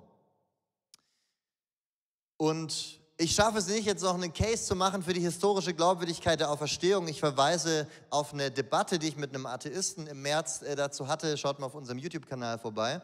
Aber vielleicht 3 Punkte, wo ich einfach erklären möchte, warum ich glaube, dass die Auferstehung Jesu tatsächlich passiert ist. So, es gibt 3 Punkte, die sind, ich will nicht sagen allgemein anerkannt, aber weitestgehend anerkannt. Der erste ist, dass Jesus durch Kreuzigung starb. Der zweite ist, dass sein Grab leer vorgefunden wurde. Und der dritte ist, dass die Jünger Erscheinungen hatten, die sie gedeutet haben als Visionen, als Erscheinungen vom auferstandenen Jesus. Und diese 3 Dinge zusammengenommen lassen die Auferstehung Jesu sehr plausibel erscheinen. Denn das leere Grab, da könnte man jetzt haufenweise Argumente für anführen. Die ersten Leute, die das vorfinden, sind Frauen. Keiner erfindet eine Geschichte mit Zeugen, denen keiner glaubt. Und weiblichen Zeugen im 1. Jahrhundert glaubt keiner. Du findest selbst in den Kontraargumenten von jüdischen Leuten, die mit den Christen ihre Probleme hatten, dass sie das leere Grab voraussetzen. Also selbst die Argumentation von Skeptikern setzt das leere Grab voraus. Außerdem ist die Osterbotschaft von Jerusalem aus, wo Jesus gekreuzigt und begraben wurde, in die Welt losgegangen. Was kaum gegangen wäre, wäre noch in diesem Grab gelegen. Die Jünger, wir wissen heute, wenn wir die kirchengeschichtlichen Dokumente durchgehen, aber auch das, was sich aus dem Neuen Testament herausliest, haben für ihren Glauben gelitten, sind in vielen Fällen in Märtyrertod gestorben. Es scheint nicht sehr wahrscheinlich, dass sie das Ganze gefaked haben. Und dass sie diese Erscheinungen wirklich hatten, die sie gedeutet haben als Erscheinungen vom auferstandenen Jesus, das wird selbst in der liberalen Theologie weitestgehend geteilt. Die Frage ist, haben sie sich reingesteigert? Haben sie sich da in irgendwas reingepusht, das nicht real ist? Ich habe ein FSJ in einem Altenheim gemacht und das Spannende war, wenn man Leuten, die Schmerzen hatten und die gebiebt haben, ein paar Tröpfchen mit Wasser gebracht hat, so haben das viele Pflegerinnen und Pfleger dort gemacht, dann waren die Schmerzen plötzlich weg. So, der Placebo-Effekt. Aber warum ist der da gewesen? Weil ein Konzept da war von diesen Tröpfchen, die jetzt vermeintlich eine Wirkung haben und in das kann man sich reinpushen und dann sind die Schmerzen weg. Aber wenn dieses Konzept nicht da wäre, und so, jetzt um mal die Übertragung zu machen auf die Erscheinung der Jünger, die haben nicht damit gerechnet, dass Jesus von den Toten aufersteht. In den ganzen jüdischen Vorstellungen im 1. Jahrhundert war der Messias immer der glorreiche Kämpfer und Sieger, der kommt, die Römer raushaut und platt macht, aber nicht der leidende Gottesknecht, der dort am Kreuz stirbt und so einen schmächlichen Tod leidet und dann aufersteht. Man glaubt an eine Auferstehung am Ende für alle Menschen, aber nicht eine Einzelauferstehung des Messias. Also haben sie sich, glaube ich, auch nicht reingesteigert. Wenn sie den Leichnam nicht gestohlen haben, denn keiner erfindet eine Lüge, leidet für diese Lüge, stirbt für seine Lüge und sie sich das nicht eingebildet haben, sich nicht reingesteigert haben und das Grab tatsächlich leer war, wie erklären wir das? Und ich glaube, die beste Erklärung dafür ist, Jesus ist wirklich von den Toten auferstanden. Und darum haben wir den göttlichen Glaubwürdigkeitsstempel und können unser Vertrauen voll und ganz auf diese Botschaft, auf dieses Evangelium, auf diesen Jesus, auf diesen Gott legen. Amen.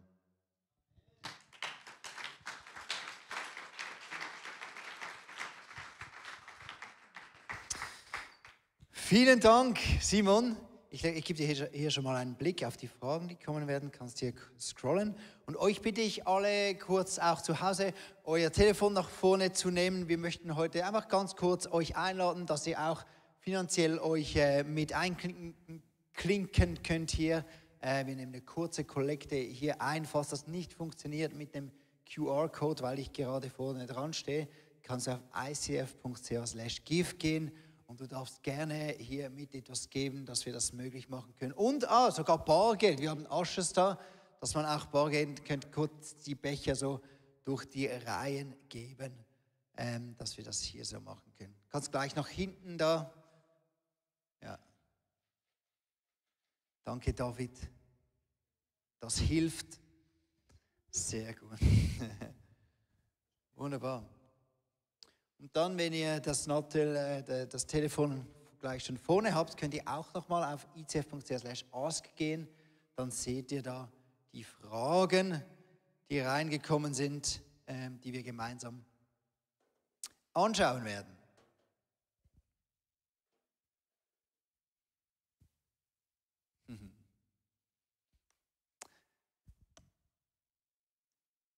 Vielen Dank, Simon. Du bist auf einiges jetzt schon eingegangen.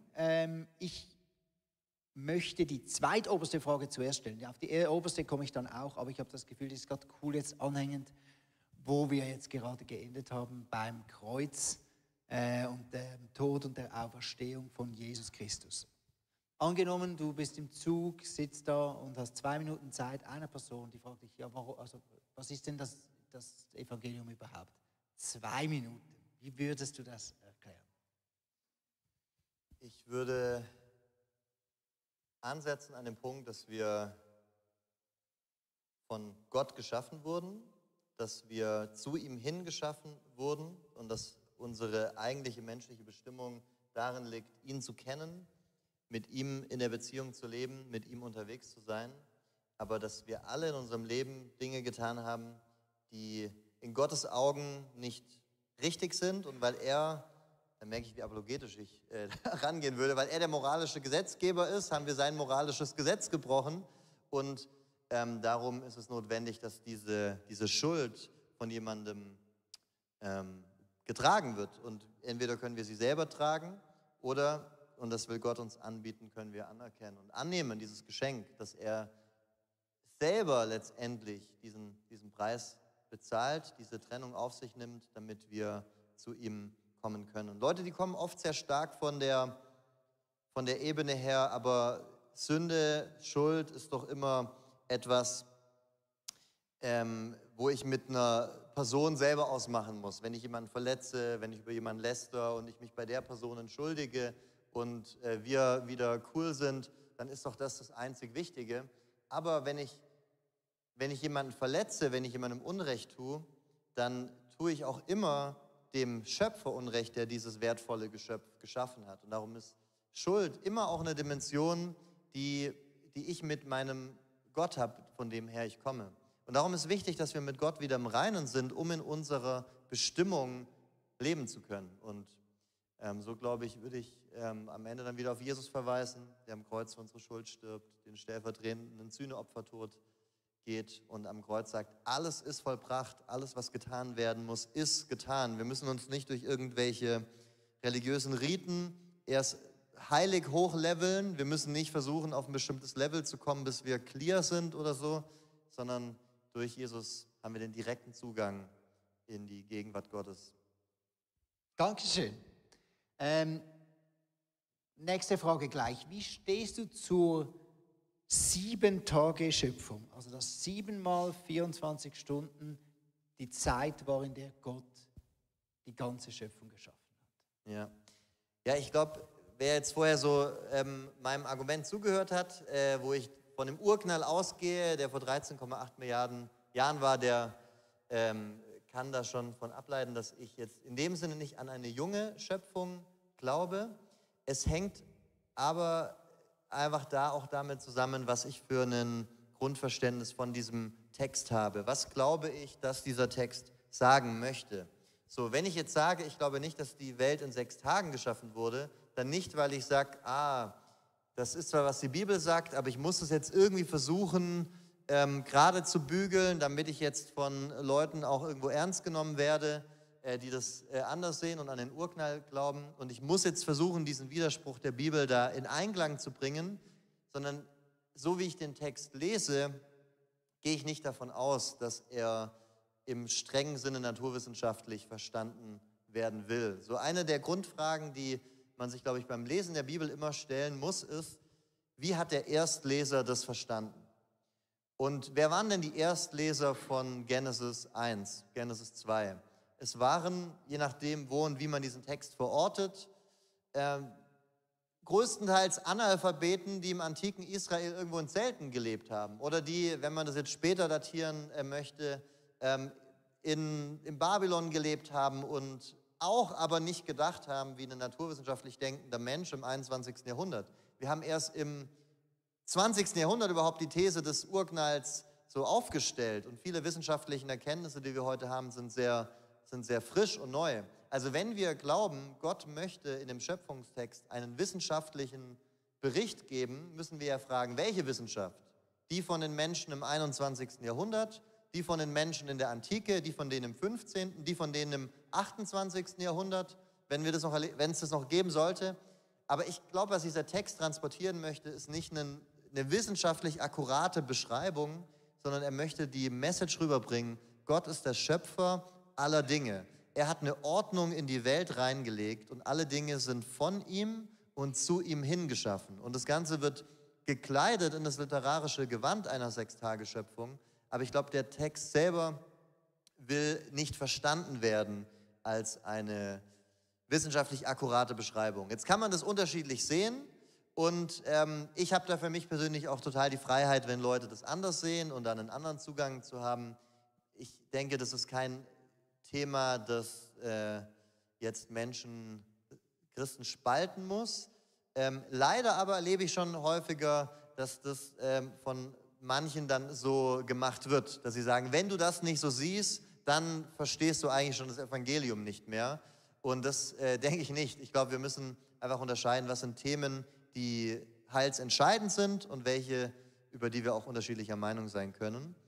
Und für das kosmologische Argument, das ich vorher gebracht habe, kannst du auch an eine wortwörtliche Sechstageschöpfung glauben, weil der Punkt, dass das Universum ins Dasein gekommen ist, derselbe bleibt. Ob du den Anfang jetzt vor 10.000 Jahren verortest oder vor 14 Milliarden Jahren, macht da an der Stelle für das Argument auch keinen Unterschied. Gut, sehr gut.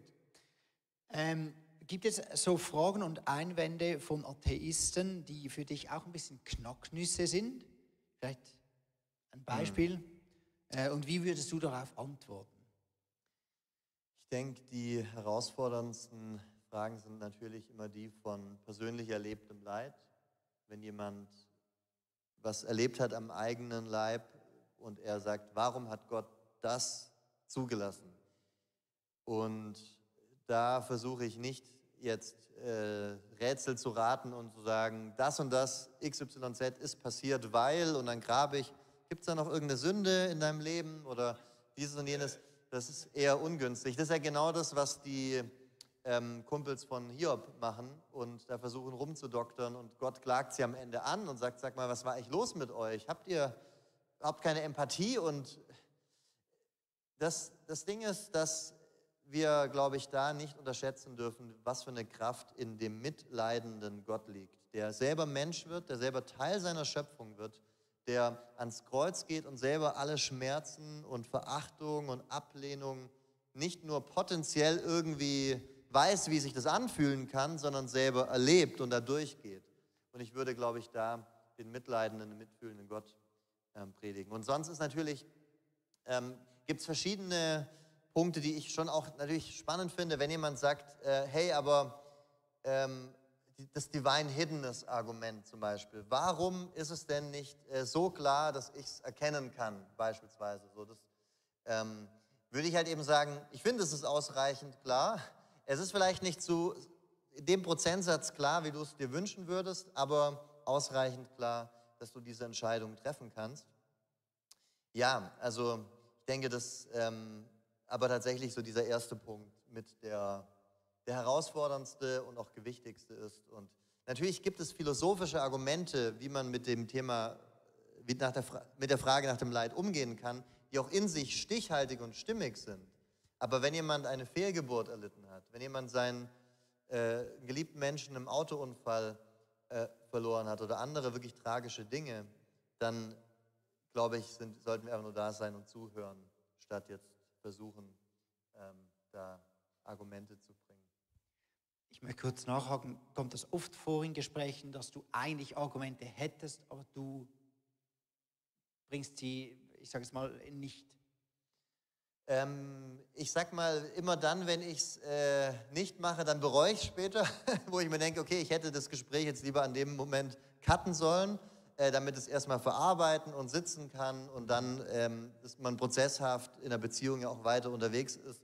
Ich habe manchmal zu sehr den Drang auch, dass ich sage, okay, jetzt gleich hier machen wir von, warum ist die Existenz Gottes relevant, bis hin zur Auferstehung mal diese ganze Linie durch vom Anfang. Aber ich habe da dazugelernt und sage mir jetzt mittlerweile, mir ist wichtig, einfach nur einen Impuls, einen Aspekt zu bringen, einen Stein ins Rollen zu bringen. Und ich habe gar nicht so sehr diesen Anspruch, jemanden in dem einen Gespräch jetzt von Atheist zu ich folge Jesus nach und lasse mich taufen zu bewegen, sondern ich will einfach nur einen Impuls bringen, der ihn näher zu Jesus hinbringt, der ihn ins Nachdenken bringt, ein Argument und genau, dann halte ich auch öfter mal Sachen zurück, weil ich merke, das wäre in dem Moment fehlplatziert. Wir haben es vorher gehört, Vater, Sohn und Maria. So erklärst du die Trinität nicht. Wie erklärst du sie denn?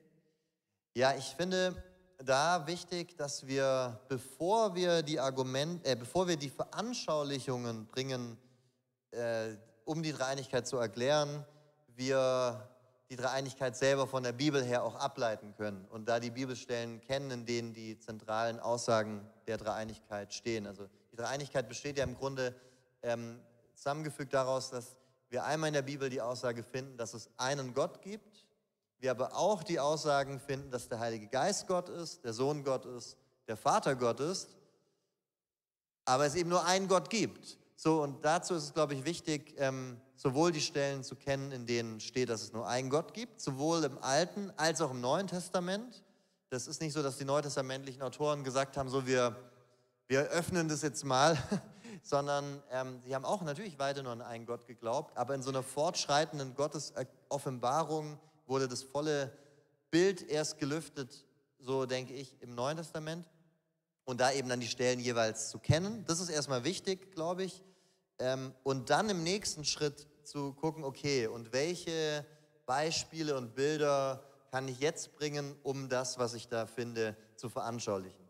So ein Beispiel, was man verwenden kann, wäre das zum Beispiel vom Wasser, das sowohl als Dampf, als auch als Flüssigkeit, als auch als Eis besteht. Das hilft zur Veranschaulichung. Da wäre vielleicht die Schwäche, dass es ja immer nur eines von den dreien dann auch ist in dem jeweiligen Moment. Aber Vater, Sohn, Heiliger Geist, die sind ja immer die ganze Zeit Vater, Sohn, Heiliger Geist und kommen auch alle drei nebeneinander vor. Die schlüpfen ja nicht mal in die Rolle vom Vater. Es ist nicht ein Gott, der so verschiedene Masken aufzieht und da hin und her switcht, sondern immer alles drei gleichzeitig. Deswegen finde ich das Bild der Sonne eigentlich ganz stark, dass da gleichzeitig die Wärme ausgeht, gleichzeitig dieser Ball ist, diese Materie und gleichzeitig Licht und doch aber nur die eine Sonne.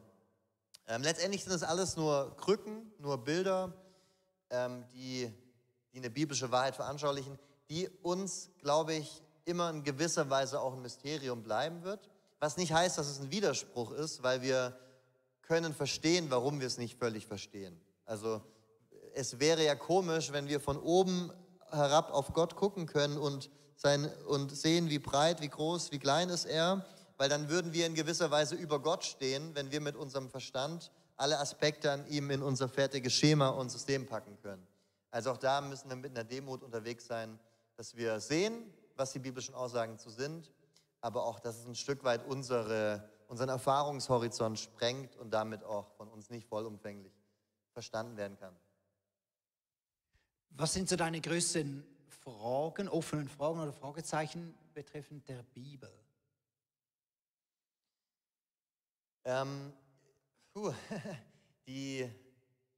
Ich glaube, für mich ist spannend so die Frage, wann und wie genau der inspirative Moment einsetzt. Also was wir haben in 2. Timotheus 3,16 ist, dass es dort heißt, denn alle Schrift ist von Gott eingehaucht, also Theopneustos, und das Wie, das finde ich spannend. Ich meine, wir haben Briefe im Neuen Testament, die sind von Gottes Geist eingehaucht, aber in denen steht halt auch, bring mir noch bitte meinen Mantel aus Troas mit. Oder so Grüße, die dann irgendwie ausgerichtet werden. Und ich glaube nicht, dass jetzt Gottes Geist da war und die Hand auf magische Weise geführt hat. Also so wie dieses Zusammenspiel funktioniert, das finde ich ganz interessant. Also was ich aber da denke, ist, dass die von dem Autor beabsichtigte Aussage die ist, die von Gottes Geist inspiriert und eingegeben wurde.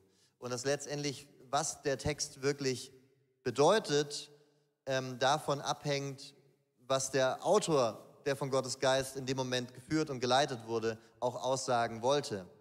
Und wie aber das so sich zueinander verhält, das ist, glaube ich, für uns alle manchmal so die spannende Frage, auch je nach Textgattung und so weiter.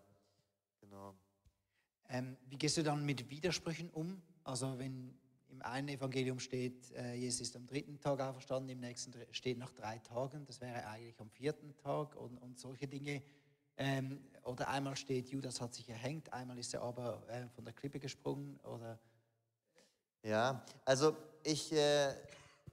wenn wir jetzt über das Verständnis der Unfehlbarkeit der Bibel sprechen, und das teile ich so, dass ich glaube, dass Gottes Wort in dem Sinne, also dass keine Fehler enthält, dass alles, was Gott affirmen und lehren möchte und was seine Aussageabsicht ist, fehlerlos ist. So, ich glaube aber trotzdem, dass wir an manchen Stellen zum Beispiel sehen, wie da das Weltbild der Autoren drin ist. Wenn wir bei Josua lesen, dass die Sonne stillstand. So, heute wissen wir, die Sonne dreht sich nicht um die Erde, sondern andersherum. Und deswegen ist das, was da steht, im naturwissenschaftlichen Sinne nicht korrekt. Aber das ist das, was Josua gesehen und erlebt hat und wie er das von seinem Weltbild her deutet. Und ich glaube, da müssen wir unterscheiden, eben in dem, wie Gottes Wort da reden möchte. Ich glaube, die Bibel möchte kein Biologiebuch sein und kein naturwissenschaftliches Nachschlagewerk, sondern will uns aufzeigen, wie Gott in der Schöpfung handelt und wirkt, dass er einen Plan hat für diese Welt, wer er ist, wie er ist, mitteilen möchte.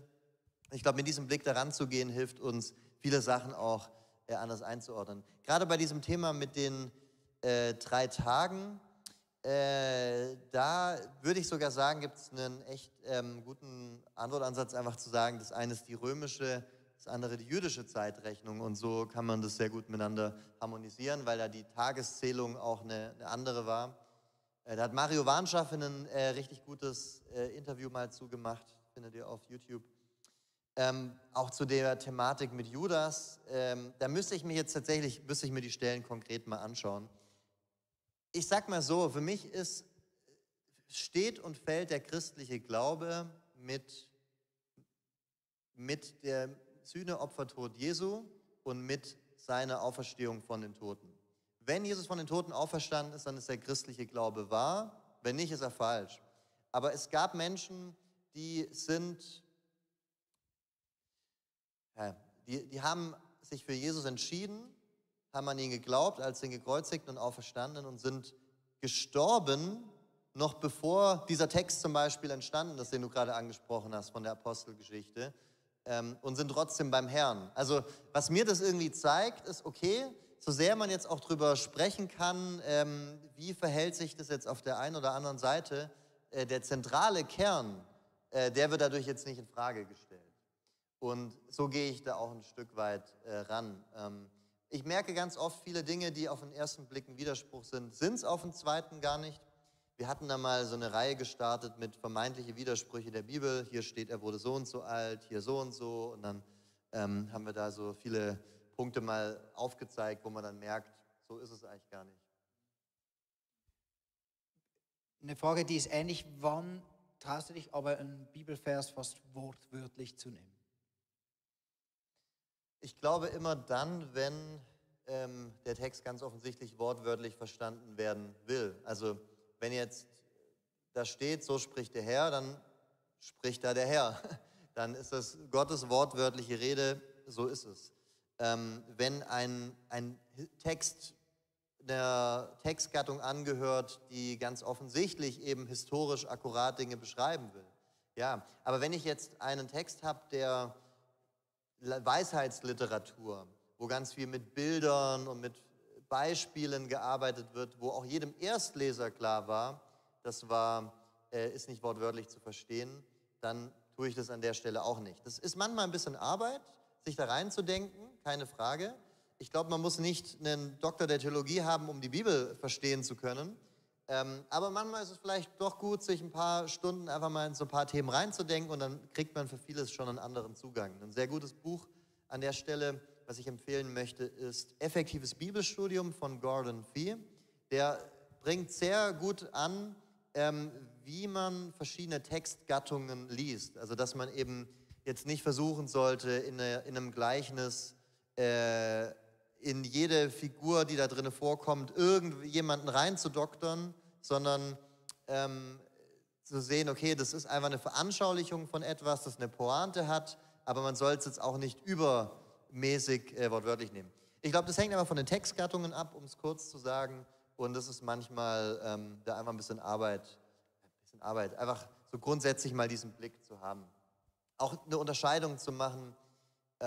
Vieles in der Bibel ist deskriptiv, aber nicht präskriptiv. Also vieles in der Bibel ist beschreibend, aber nicht vorschreibend.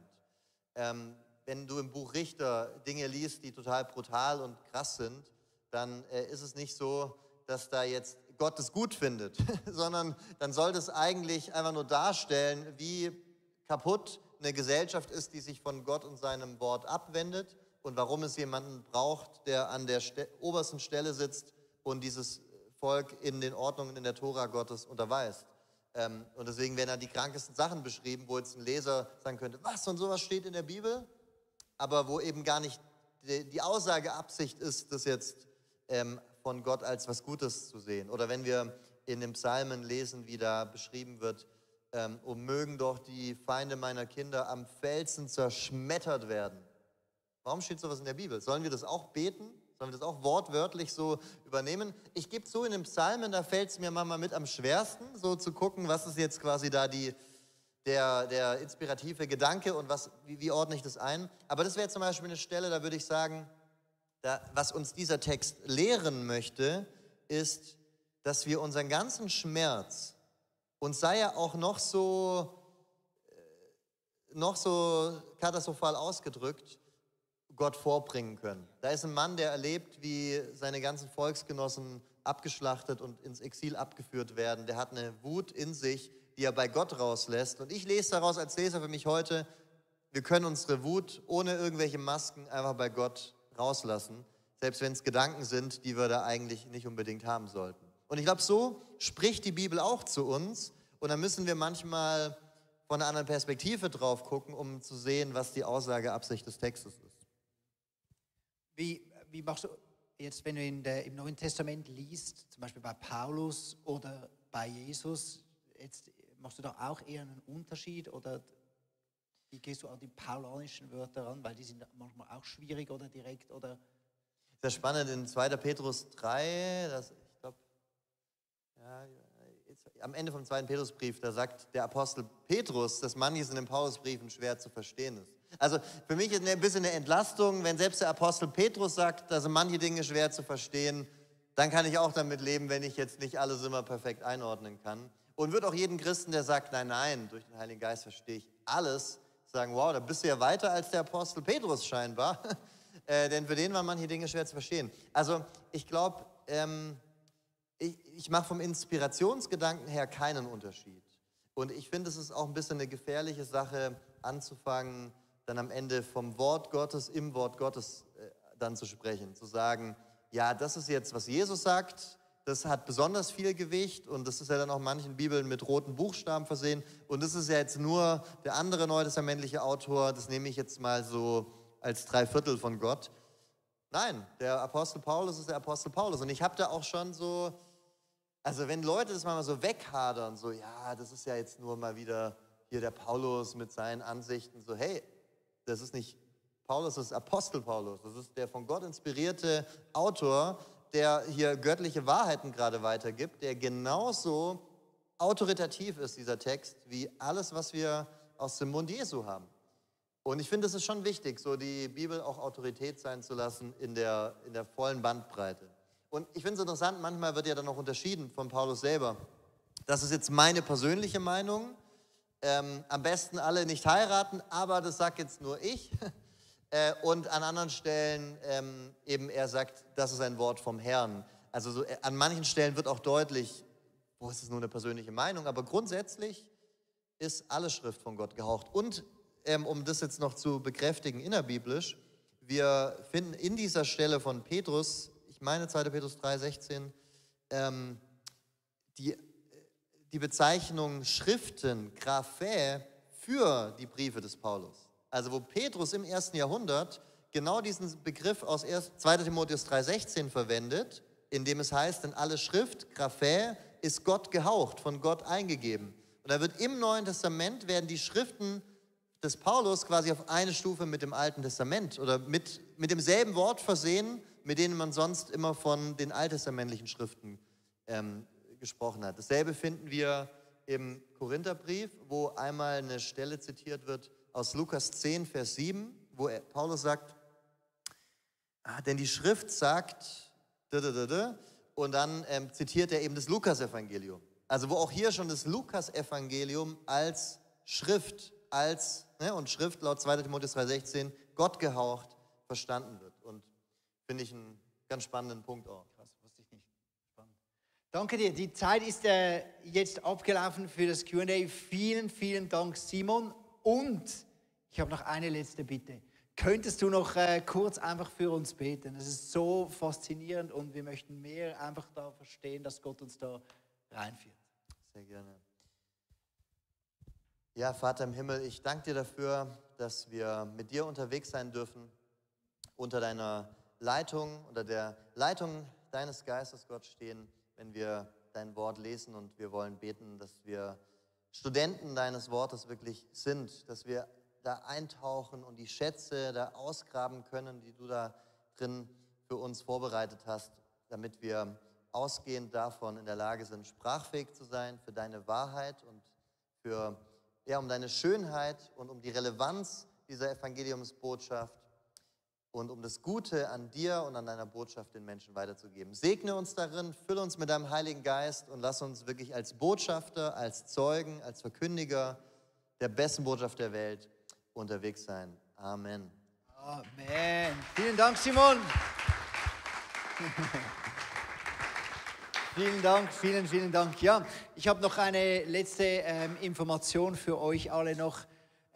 Nächste Woche geht unser College hier los, Bible College, oder auch andere Tracks nochmal, wo ich dich herzlich einladen darf. Und wir haben so eine Aktion, wenn du nicht weißt, ist das was oder nicht, dann komm nächsten Mittwoch einfach mal vorbei und schau rein, und dann werden die College-Leute dich in Empfang nehmen und du kannst da mal reinschnuppern, weil du kannst über ein ganzes Jahr dir ein Grundlagenwissen aneignen über die ganze Bibel, und das hilft dir auch nachher mehr, die Bibel zu lesen, weil du sie besser verstehst. Darum unbedingt nächste Woche College anfangen, geht auch online. Übrigens könnt ihr auch euch anmelden, und ihr findet alles auf icf.ch/college.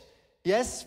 Und dann geht es morgen hier nochmals weiter, und zwar mit Roland Werner wird hier um 19 Uhr wieder sein, auch online wieder, wie es euch am besten passt. Und dann am Samstagabend ist noch bis 19-Jährige nochmals hier mit dem Youth zusammen. Ich wünsche euch einen wunderbaren Abend. Vielen Dank, dass ihr hier dabei wart, für die wunderbaren Fragen, die ihr gestellt habt, und eine gute Heimreise. Ciao.